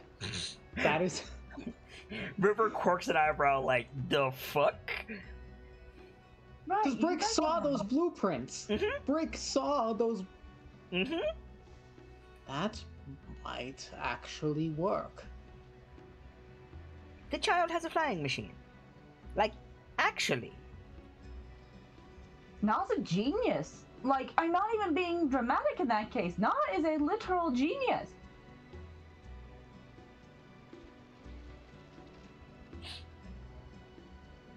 So the bounty on his head just went up. Understood. Nah hides behind Cracks Dr. fish Lorelei. Knuckles. Cracks Ganassi Knuckles. Doctor's just thinking, bitch, I just put a whole curse on this fucking place. It's less that, and it's the doctor doesn't know she did that, and it's more just, I will fight these people. Scratch, I'm sorry, but I will fight your family. Yes, fish and cats, natural enemies. I hate you so much. I hate you. Hey, don't worry, you're just letting them off to meet Scratch sooner.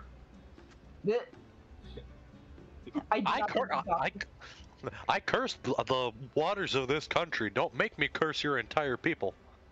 No, the doctor will not do that, and I do not think the doctor can take these two. I don't think River and Flask will sign off to serve the Raven Queen just to meet Scratch.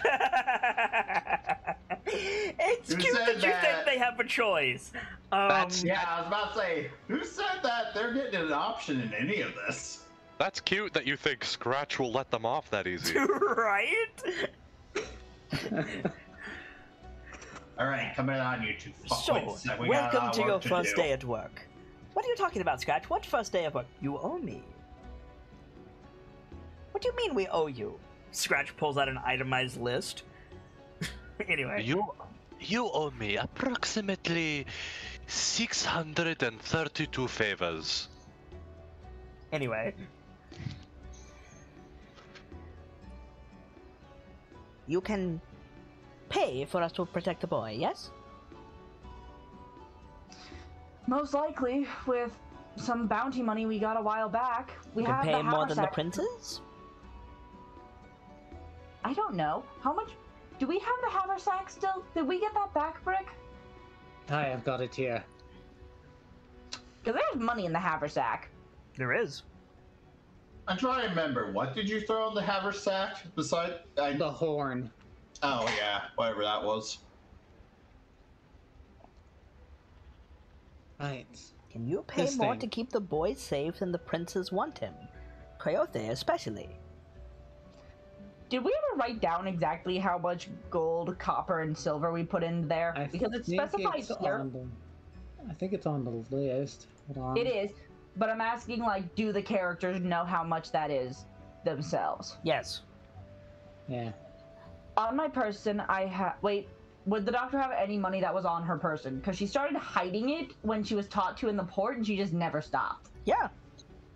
The only thing that was taken was your weapons. Alright. Then yeah, the doctor makes eye contact with both of them. On my person alone, I have 11 platinum, 6 gold, and 50 silver pieces. In that sack, we have more. I will handle the rest of the money myself if I have to. I don't want Na stuck in this jungle. I want Na somewhere he can thrive. Because in the sack, I believe, is the chest of money that Azaka came back with, Yep. right? 25 Correct. gold, 730 silver, and 2,000 copper, plus 8 large gems. Right, we have the giant gems, too. Unless we left those. Those didn't fit in the haversack. Those didn't fit in the Yeah. haversack. We have these from something else. Yeah.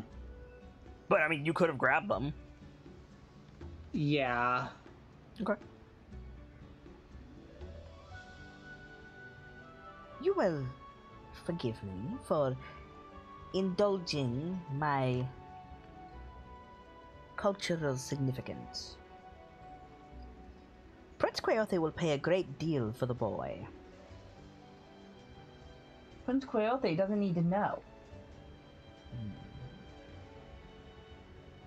You can buy a lot of fish with the prince's coin. Quaothe is Shago's mom, right? No, that's Xanthe. Quaothe Right. is the one who wanted Shago dead. Right. Quaothe is the one that cavorts with devils, according to Shago. Gotcha. Yeah, she wants. She definitely wants the prince out of the picture just because she wants no competition. The doctor is going to, like, if they'll let her, grab the haversack and, like, dig through for one of the gems. The haversack always puts what you want on top. Correct. Yeah, then she'll reach her hand in, like, thinking, get me the most valuable gem in this bag. Okay. Yeah, you pull out a large diamond. The doctor will, like, show it to the two of them. Yeah. This is powerful enough to be used for magic. Magic that I do not think anyone in our group is able to cast. River's eye widens, and you see her, like, she breaks character, like, she glances at Flask, and Flask, like, looks back at River and slowly nods. And River says, "That'll buy you a week in port." Out of character, what does that refer to? Like, if you give River the diamond, that buys you a week of silence in port. Before River tells Quaothe about Nah. Negotiate for longer. That's the secret to Jolt. I'm trying to think of a good way to do that, because I'm also imagining the doctor, like, to pull another gem out. But I'm trying to decide at what point it doesn't become worth it, because the doctor getting Nah out of here is worth it, but to the rest of the party may object. So, I want to bring something else to your attention. Mm-hmm. The more wealth you bring out, the less important it is for River and Flask to keep you safe. Because if you Fair. die, they just get it. Yeah. The doctor only told them what she has on her person. And then you pulled out the diamond. Like, so now they now know you have a haversack with gems in it. Fuck, I'm sorry. I'm just saying, like, Flask and River are not good people. You need to play their game.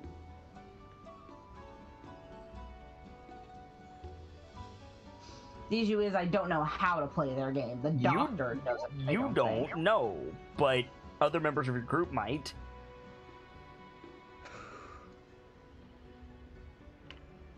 Like, to be clear, they're not evil per se.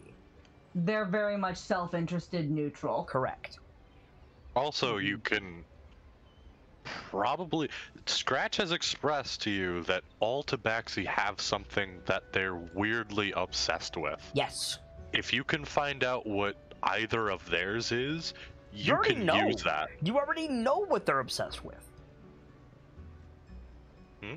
Yeah, no, absolutely. Yes. You know what Flask and River are obsessed with. I mean, as soon as you pulled out the diamond, she just immediately went like, like stone faced of holy shit. No, that's not what I'm talking about. But you're right. That No. was enough to catch her by surprise. Yeah. No, all Tabaxi have a quirk type obsession. Like for Scratch, it was fish. Yep. You know what Rivers and Flask is because Scratch used it against them. I don't remember what it is, though. Roll a history check. Roll a history check. That's what that's for. I'll go ahead and roll 2. Well, I'm pretty sure Cyrodiil wasn't with the group then, so I don't believe that you were, unfortunately. No, we're not. Yeah, it was Sparky. So then, Brick, you have advantage. I would like that one. Yeah, right? So you both rolled high enough. Flask and River are obsessed with competition. Placing competitions, placing bets, and winning them. Terrible thought. They always want to have the upper hand in the negotiations, and they always want to prove that they're the best while bringing everybody else down. How do I play that to my strength, though? That's why they got into a fight with Scratch, because Scratch was like, I'm a better guide than you, remember? Yeah. Yeah. We could technically always play the... Oh. I should clarify. I misspoke slightly, and this is an important distinction. That is River's obsession. You have no idea what the fuck Flask obsession is, except it's probably River. River wants to be better than people and bring others down while she does it. Flask, we don't know. But very probably Flask's obsession is River. Aw.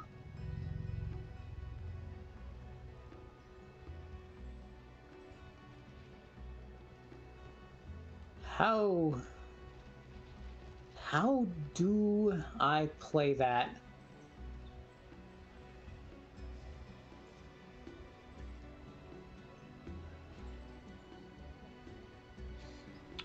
I have a terrible idea, but I don't think it'll work. Do it, you won't. I'm not without running it by people first. The Atepka Society. Or the Brotherhood.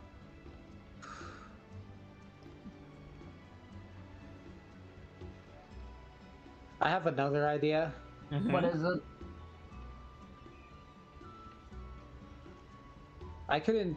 That might play against me though. My idea was to entice them by saying, like, think about the sort of recognition you'd gain in the port. So right now, to bring you guys back into the moment, right now, River looked at the diamond and said that will buy you a week. If River is obsessed with competition and you want to play off of that, you should respond to that.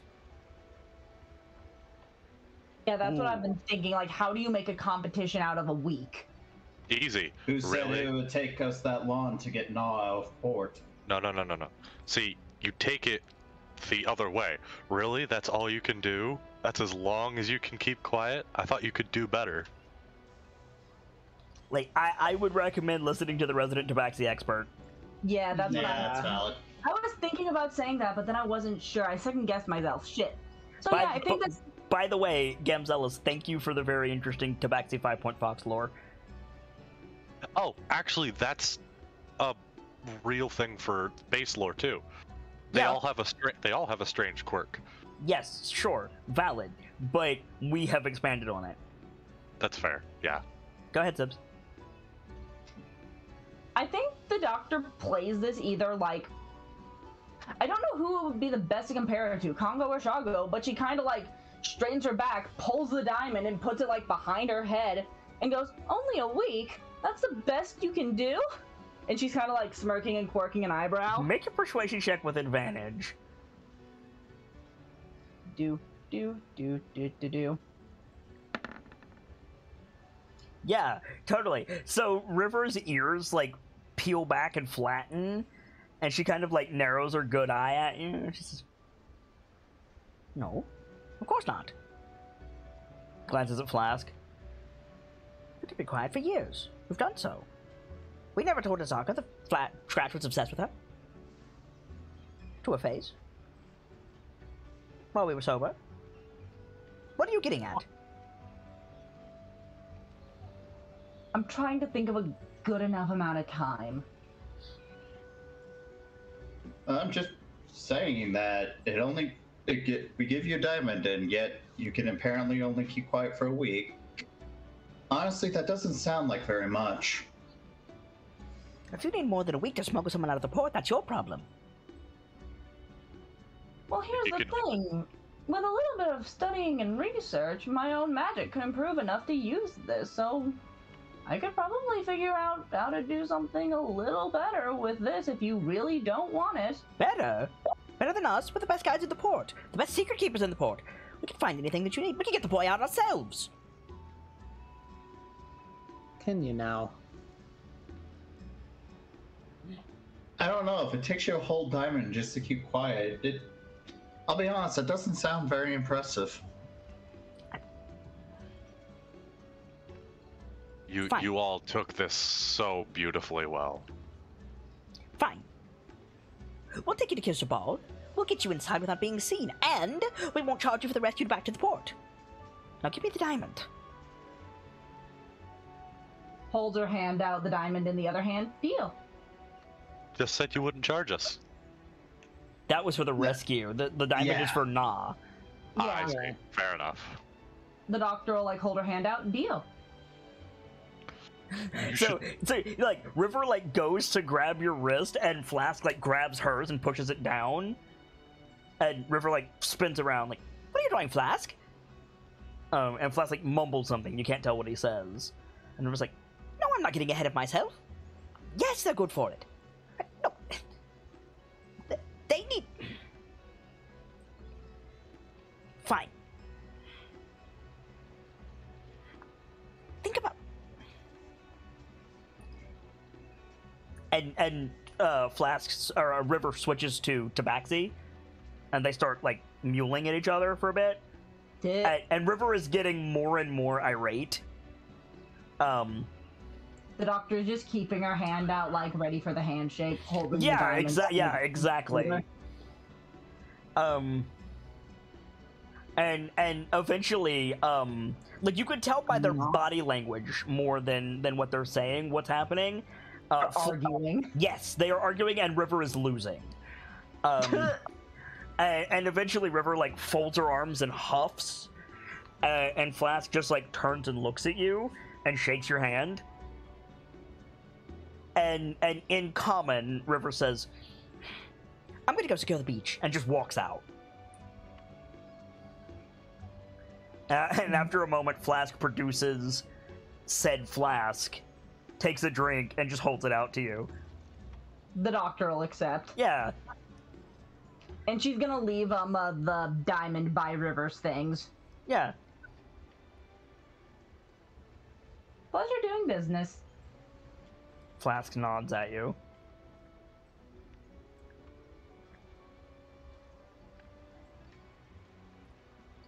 And Out of character, the doctor is absolutely going to leave a bit of money with them with Madame Red. And in common, Flask says, "Your family, all right?" She kind of chuckles a bit.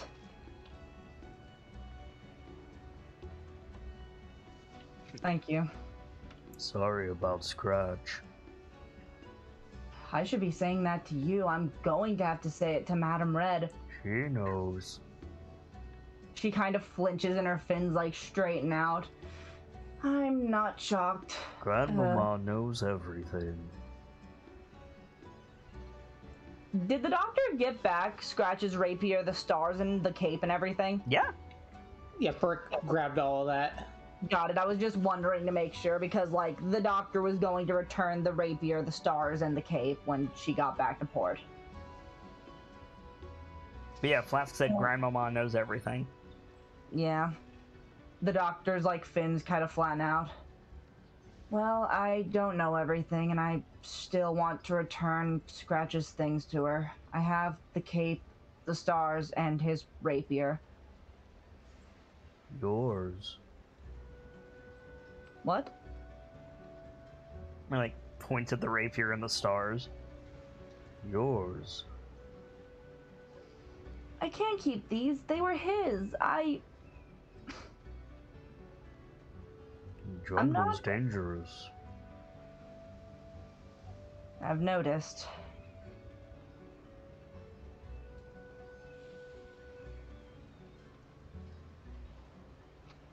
The money's nice, but your life's worth more. You need them. Nods.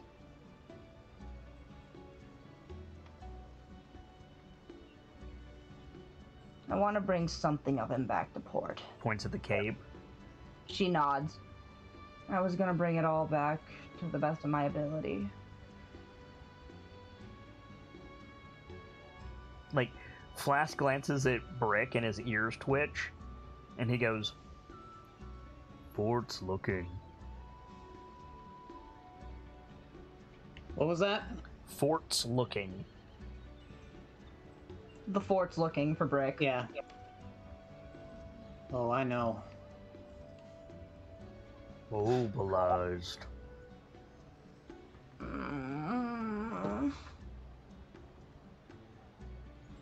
Because nothing can ever be easy. came through the port like a whirlwind.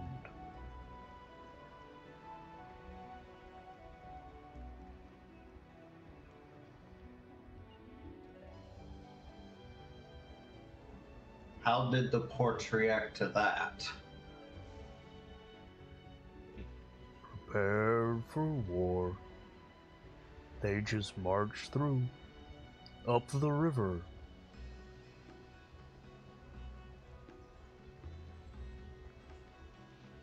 Shit.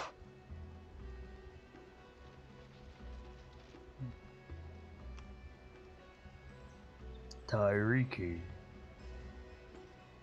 What the hell did you guys get us into before I even got here?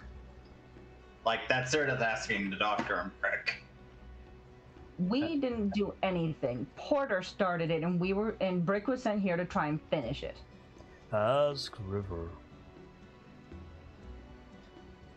Well, to be honest, it sounds like you did not even remotely come close to finishing it.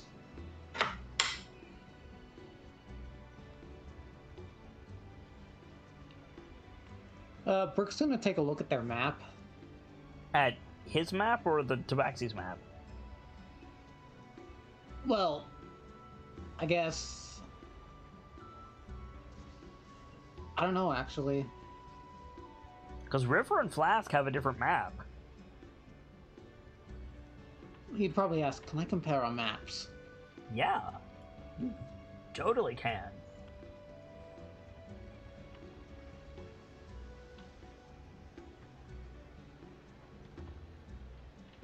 Allow me to clear some map for you. Because of course they'd have a lot more of the map cleared off. They're from here. Yup. And we've also been dragged through the jungle for several days. We've probably seen a little bit more.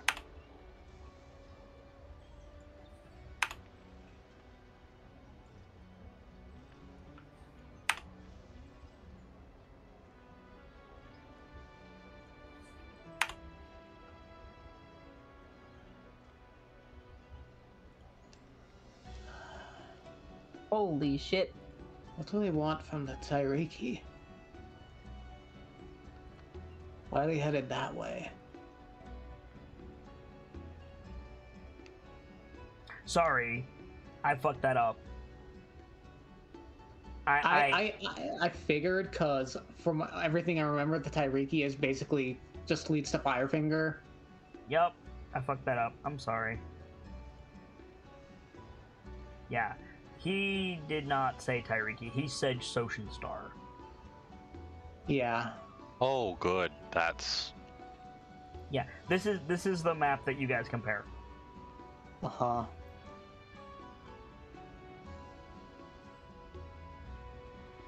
Neat.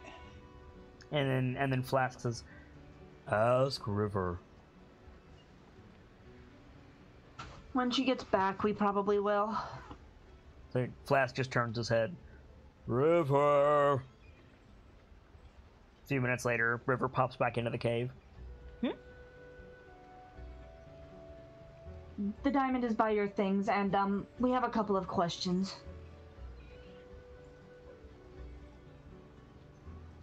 Fish? Not for another 3 months? And early spring. Why? No, not about that. Flask mentioned that the Fist were going through the river so I can't say it. The Fist in the port were ready to wage war. They're heading down the Soshin Star? Well, yes, when they marched through, it was like I can't even begin to describe it. We thought the port was under attack. And then they marched through and straight up the river, didn't even stop in the market. What's possibly down that way that could invoke such a movement on the Fist? The heart of Ooptao. You think they're actually going after it? I don't doubt for a second what Porter wants from this place.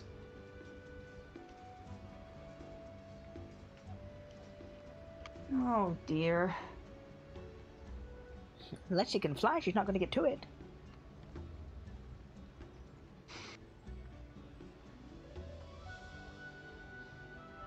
Is it known how that heart flies, or no? Is it unknown?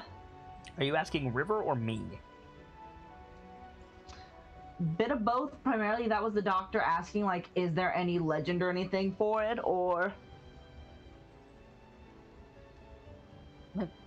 Yes.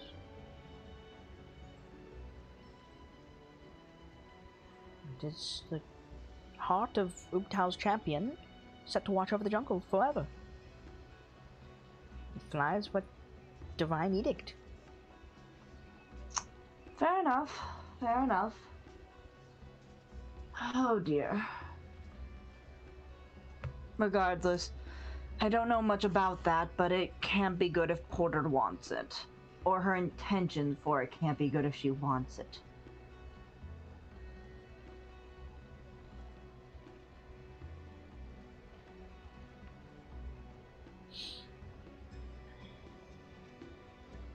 So now you want us to take you to Aldani?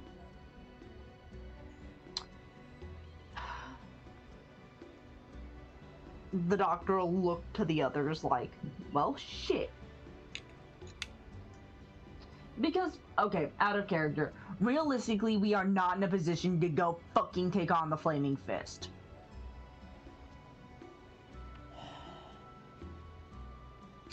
As much as probably some of us want to, we aren't in a position to. Mm-hmm.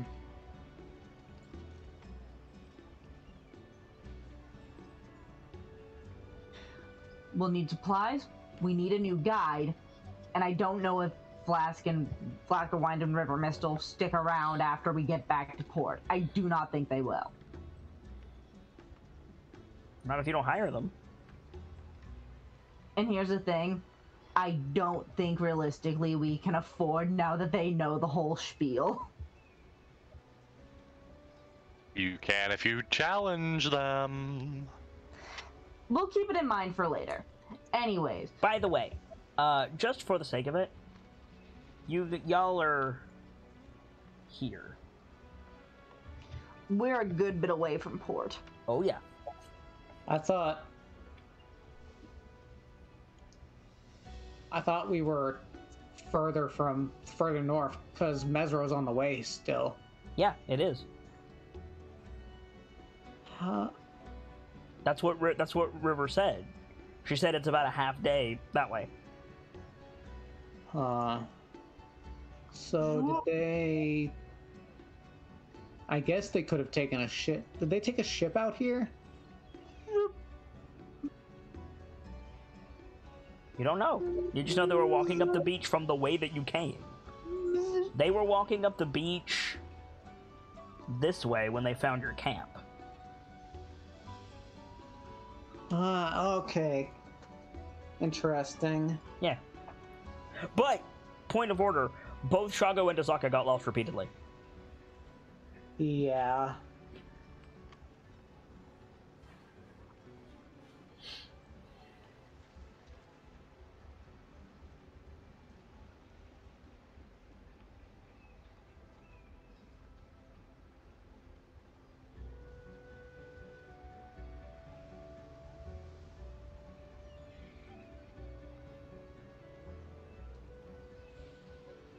Hello? Hello? Yeah, sorry. No worries. Well, anyways, sounds like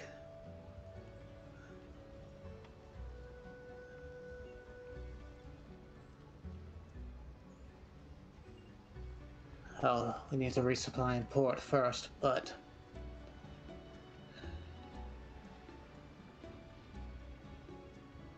if I don't catch up with Porter,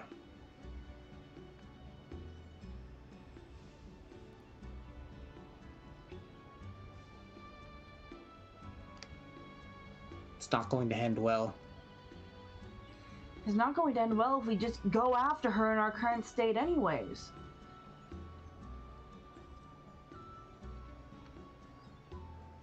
You know what I think? Looks over. Let the old woman blow herself up, or die out in the jungle.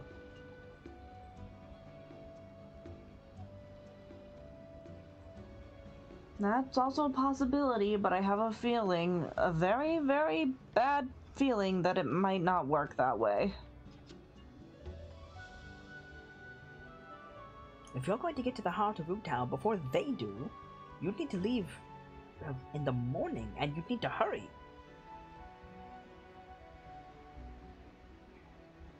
Problem is, you'll start getting across the Laughing Gorge from the bottom, and Dongrunglung along the way. I beg your pardon, what? A village, if you can call it that, populated by angry, savage, poisonous frogs. The Grung, I believe they're called?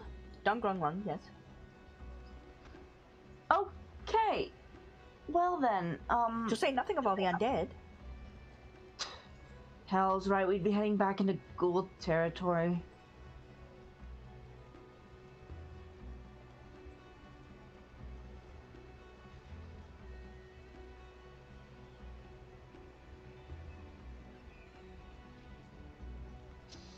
Sergeant, Dame.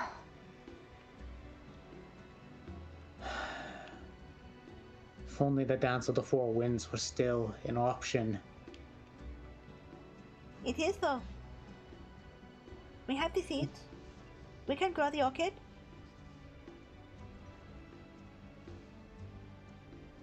Aye, But but if we go who's back- gotta perform the ritual? Even then, who's to say that the Aarakocra would be willing to give up their wings now for us? They would give it to you if I was returned. The doctor's eyebrows kind of like furrow a little sad. Nah, you don't... Do you want to go back to Cures the Ball again?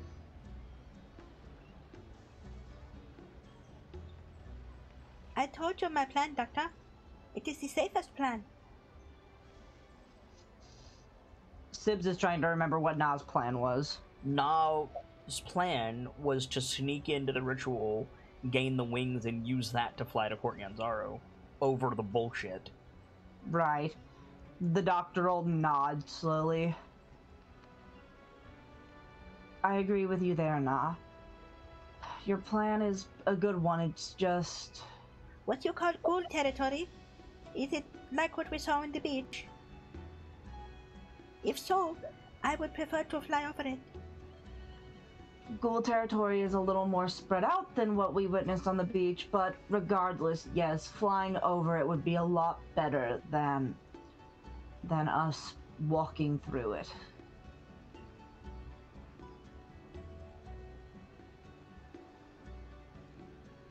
And then the sergeant could fly to the heart of Uptown. God, that voice is hard to do. Sorry. You're good. The doctor looks to the sergeant.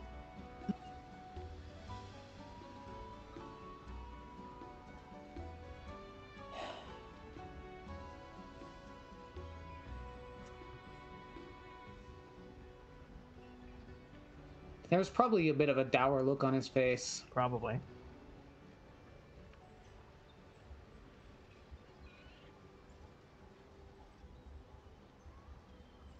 We have to do it, Doctor.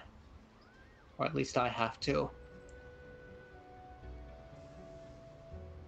But you can't do that alone.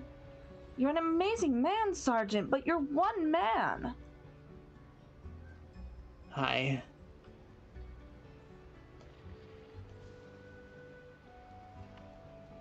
That's why I'd ask you all to come with me.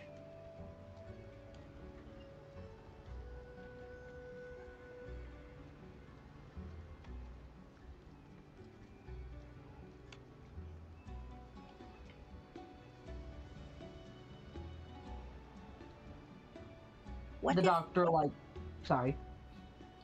I just have this gut feeling. Porter is dangerous. I don't know enough about her goals, but What if the heart of Uptown is arcane in nature? What if it can... What if it has powers of its own? That could either mean it can defend itself, or it could also mean that Porter can use it to do God knows what terrible things.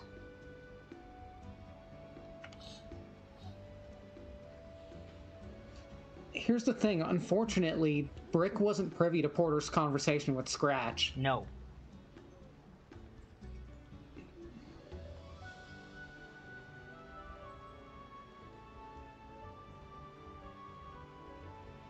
And Sparky wasn't either, for that matter. Nope. The only person privy to that conversation is Liara Porter and Scratch Face of a Gold Coin. One of which is dead, and the other one I hope ends up so. Fuck you, Liara Porter. Fuck you. To be entirely fair, I don't blame you for forgetting. Brick was told what the general discussion was. Feel free to refresh the room. It's been 40 episodes. That's fair. The discussion basically boiled down to what Scratch told him was, I told her about this thing that's really precious to me. It's these floating rocks. There's supposed to be a lot of them somewhere, but I've never found anyone that knew where. And then you found out that Azaka knows where they are. Right. And Z had insight to all this as well. Correct. I think it's fair that Brick has pieced at least some of the puzzle together. Z thought that the Heart of Uptal could be a catalyst. Uh-huh. Which, as we have seen before in Decisive Action 5 Fox, and a catalyst is bad or very good. Then who gets their hands on it first? Correct. Yeah.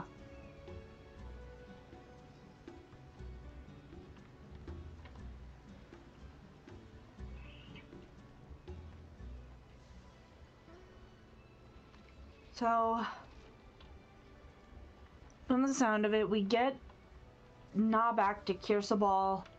We handle the Orchid. We get the wings. Na goes to port, and we try to handle Porter and the Fist. That sounds like a plan. A grossly simplified plan, but it's a start. Meet with Azaka and Aldani.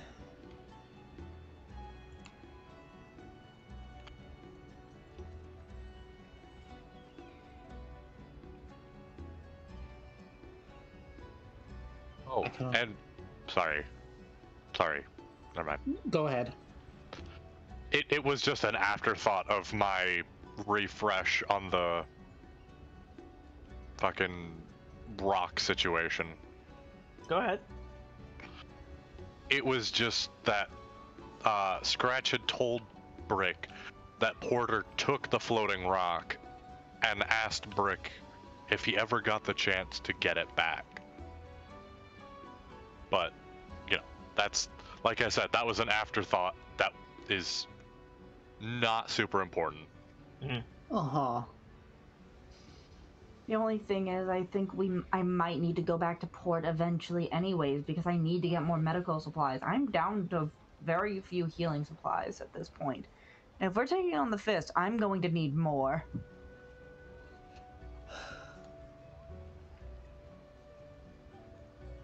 If you go to the port,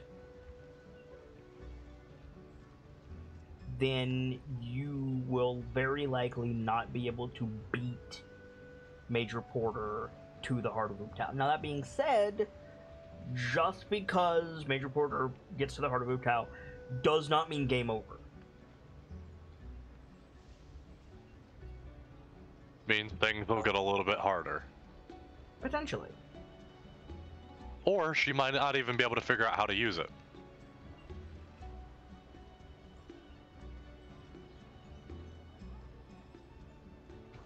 Thing is, Porter's done her research.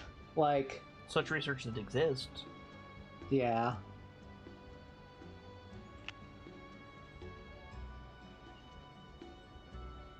Like, think about who you have interacted with the most during this campaign.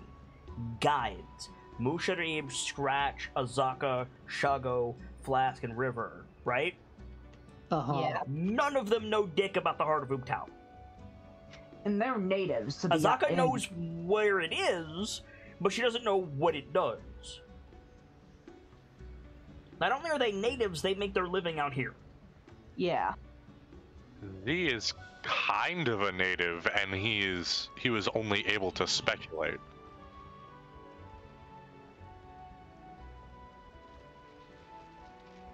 I'm just saying.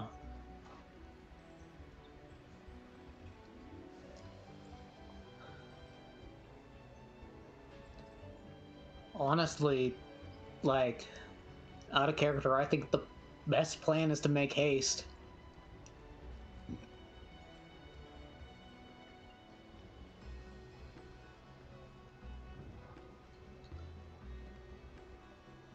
You're down Terminator Shago, and you're down a lot of healing. That's true. No, we need to make preparations in port before we go on the warpath. Yep. So, we try to get the wings of the people. We fly back to port, and we beat feet to Aldani. We get Nas somewhere safe, but the doctor can handle that on her own.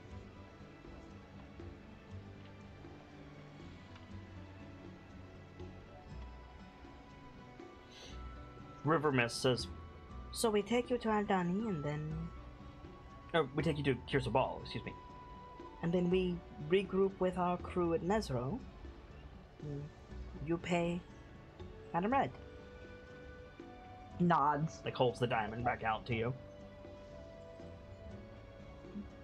The doctor will shake her head. It'll do more good in her hands than mine. Alright, and she'll accept it back.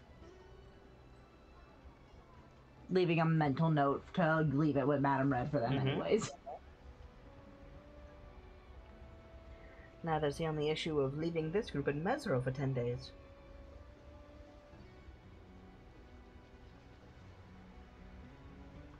We'll be fine, Miss River. No, you won't. You're a bunch of soft outlanders. You're not going to be fine. There's nothing fine about this jungle.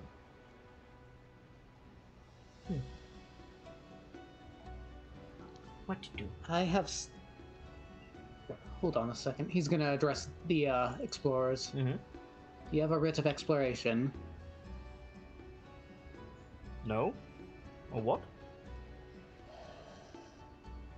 The fists are cracking down on explorers. Do we look like the Mesro. fist to you? No, but I know they're in Mesro. Are they? First we've heard. That's what I heard from Azaka. And you believed her? Yeah. Yeah, honestly. Fuck. You can't trust any of Jabal's flunkies. Honestly...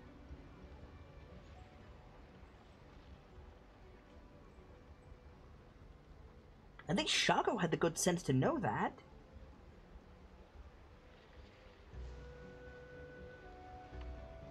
Anyways, if there are fists there, he'll need this. He'll actually give them the writ of exploration that he took off the other fist patrol. Nice. Hell Takes it, yeah. tucks it away. Fuck yeah. Thank you. They may actually keep you safe if you have that. Wouldn't count on it though.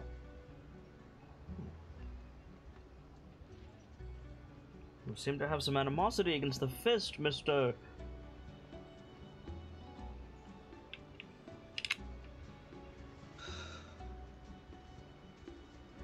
Not against the fists as a whole.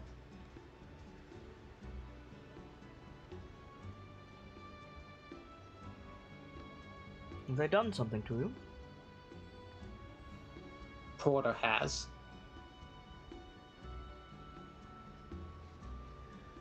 Porter is not a good commander, and me, the passive healer, being tied to a post with some of our allies proves this.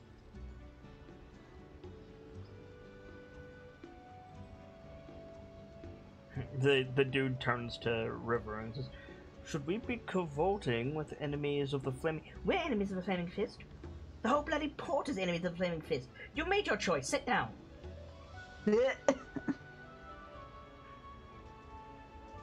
Just don't mention us and you should be fine. You can call me Brick, but especially do not mention me under any circumstances. Well, using likely- code names then, I should like to be Griffin. Yes. Less than code name, River more. just puts a hand to her face, like, "Oi." You can tell this dude's been doing this the whole time. Good for him. He's gonna need the fucking optimism.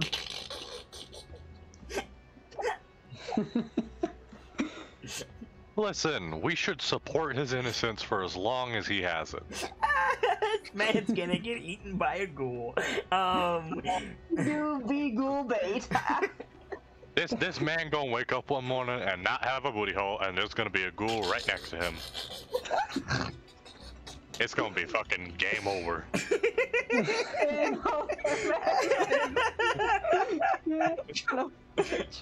This man is gonna get clever girled so fast.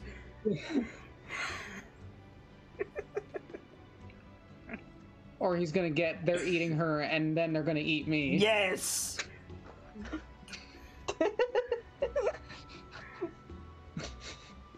Are we terrible people? Maybe. Does it matter?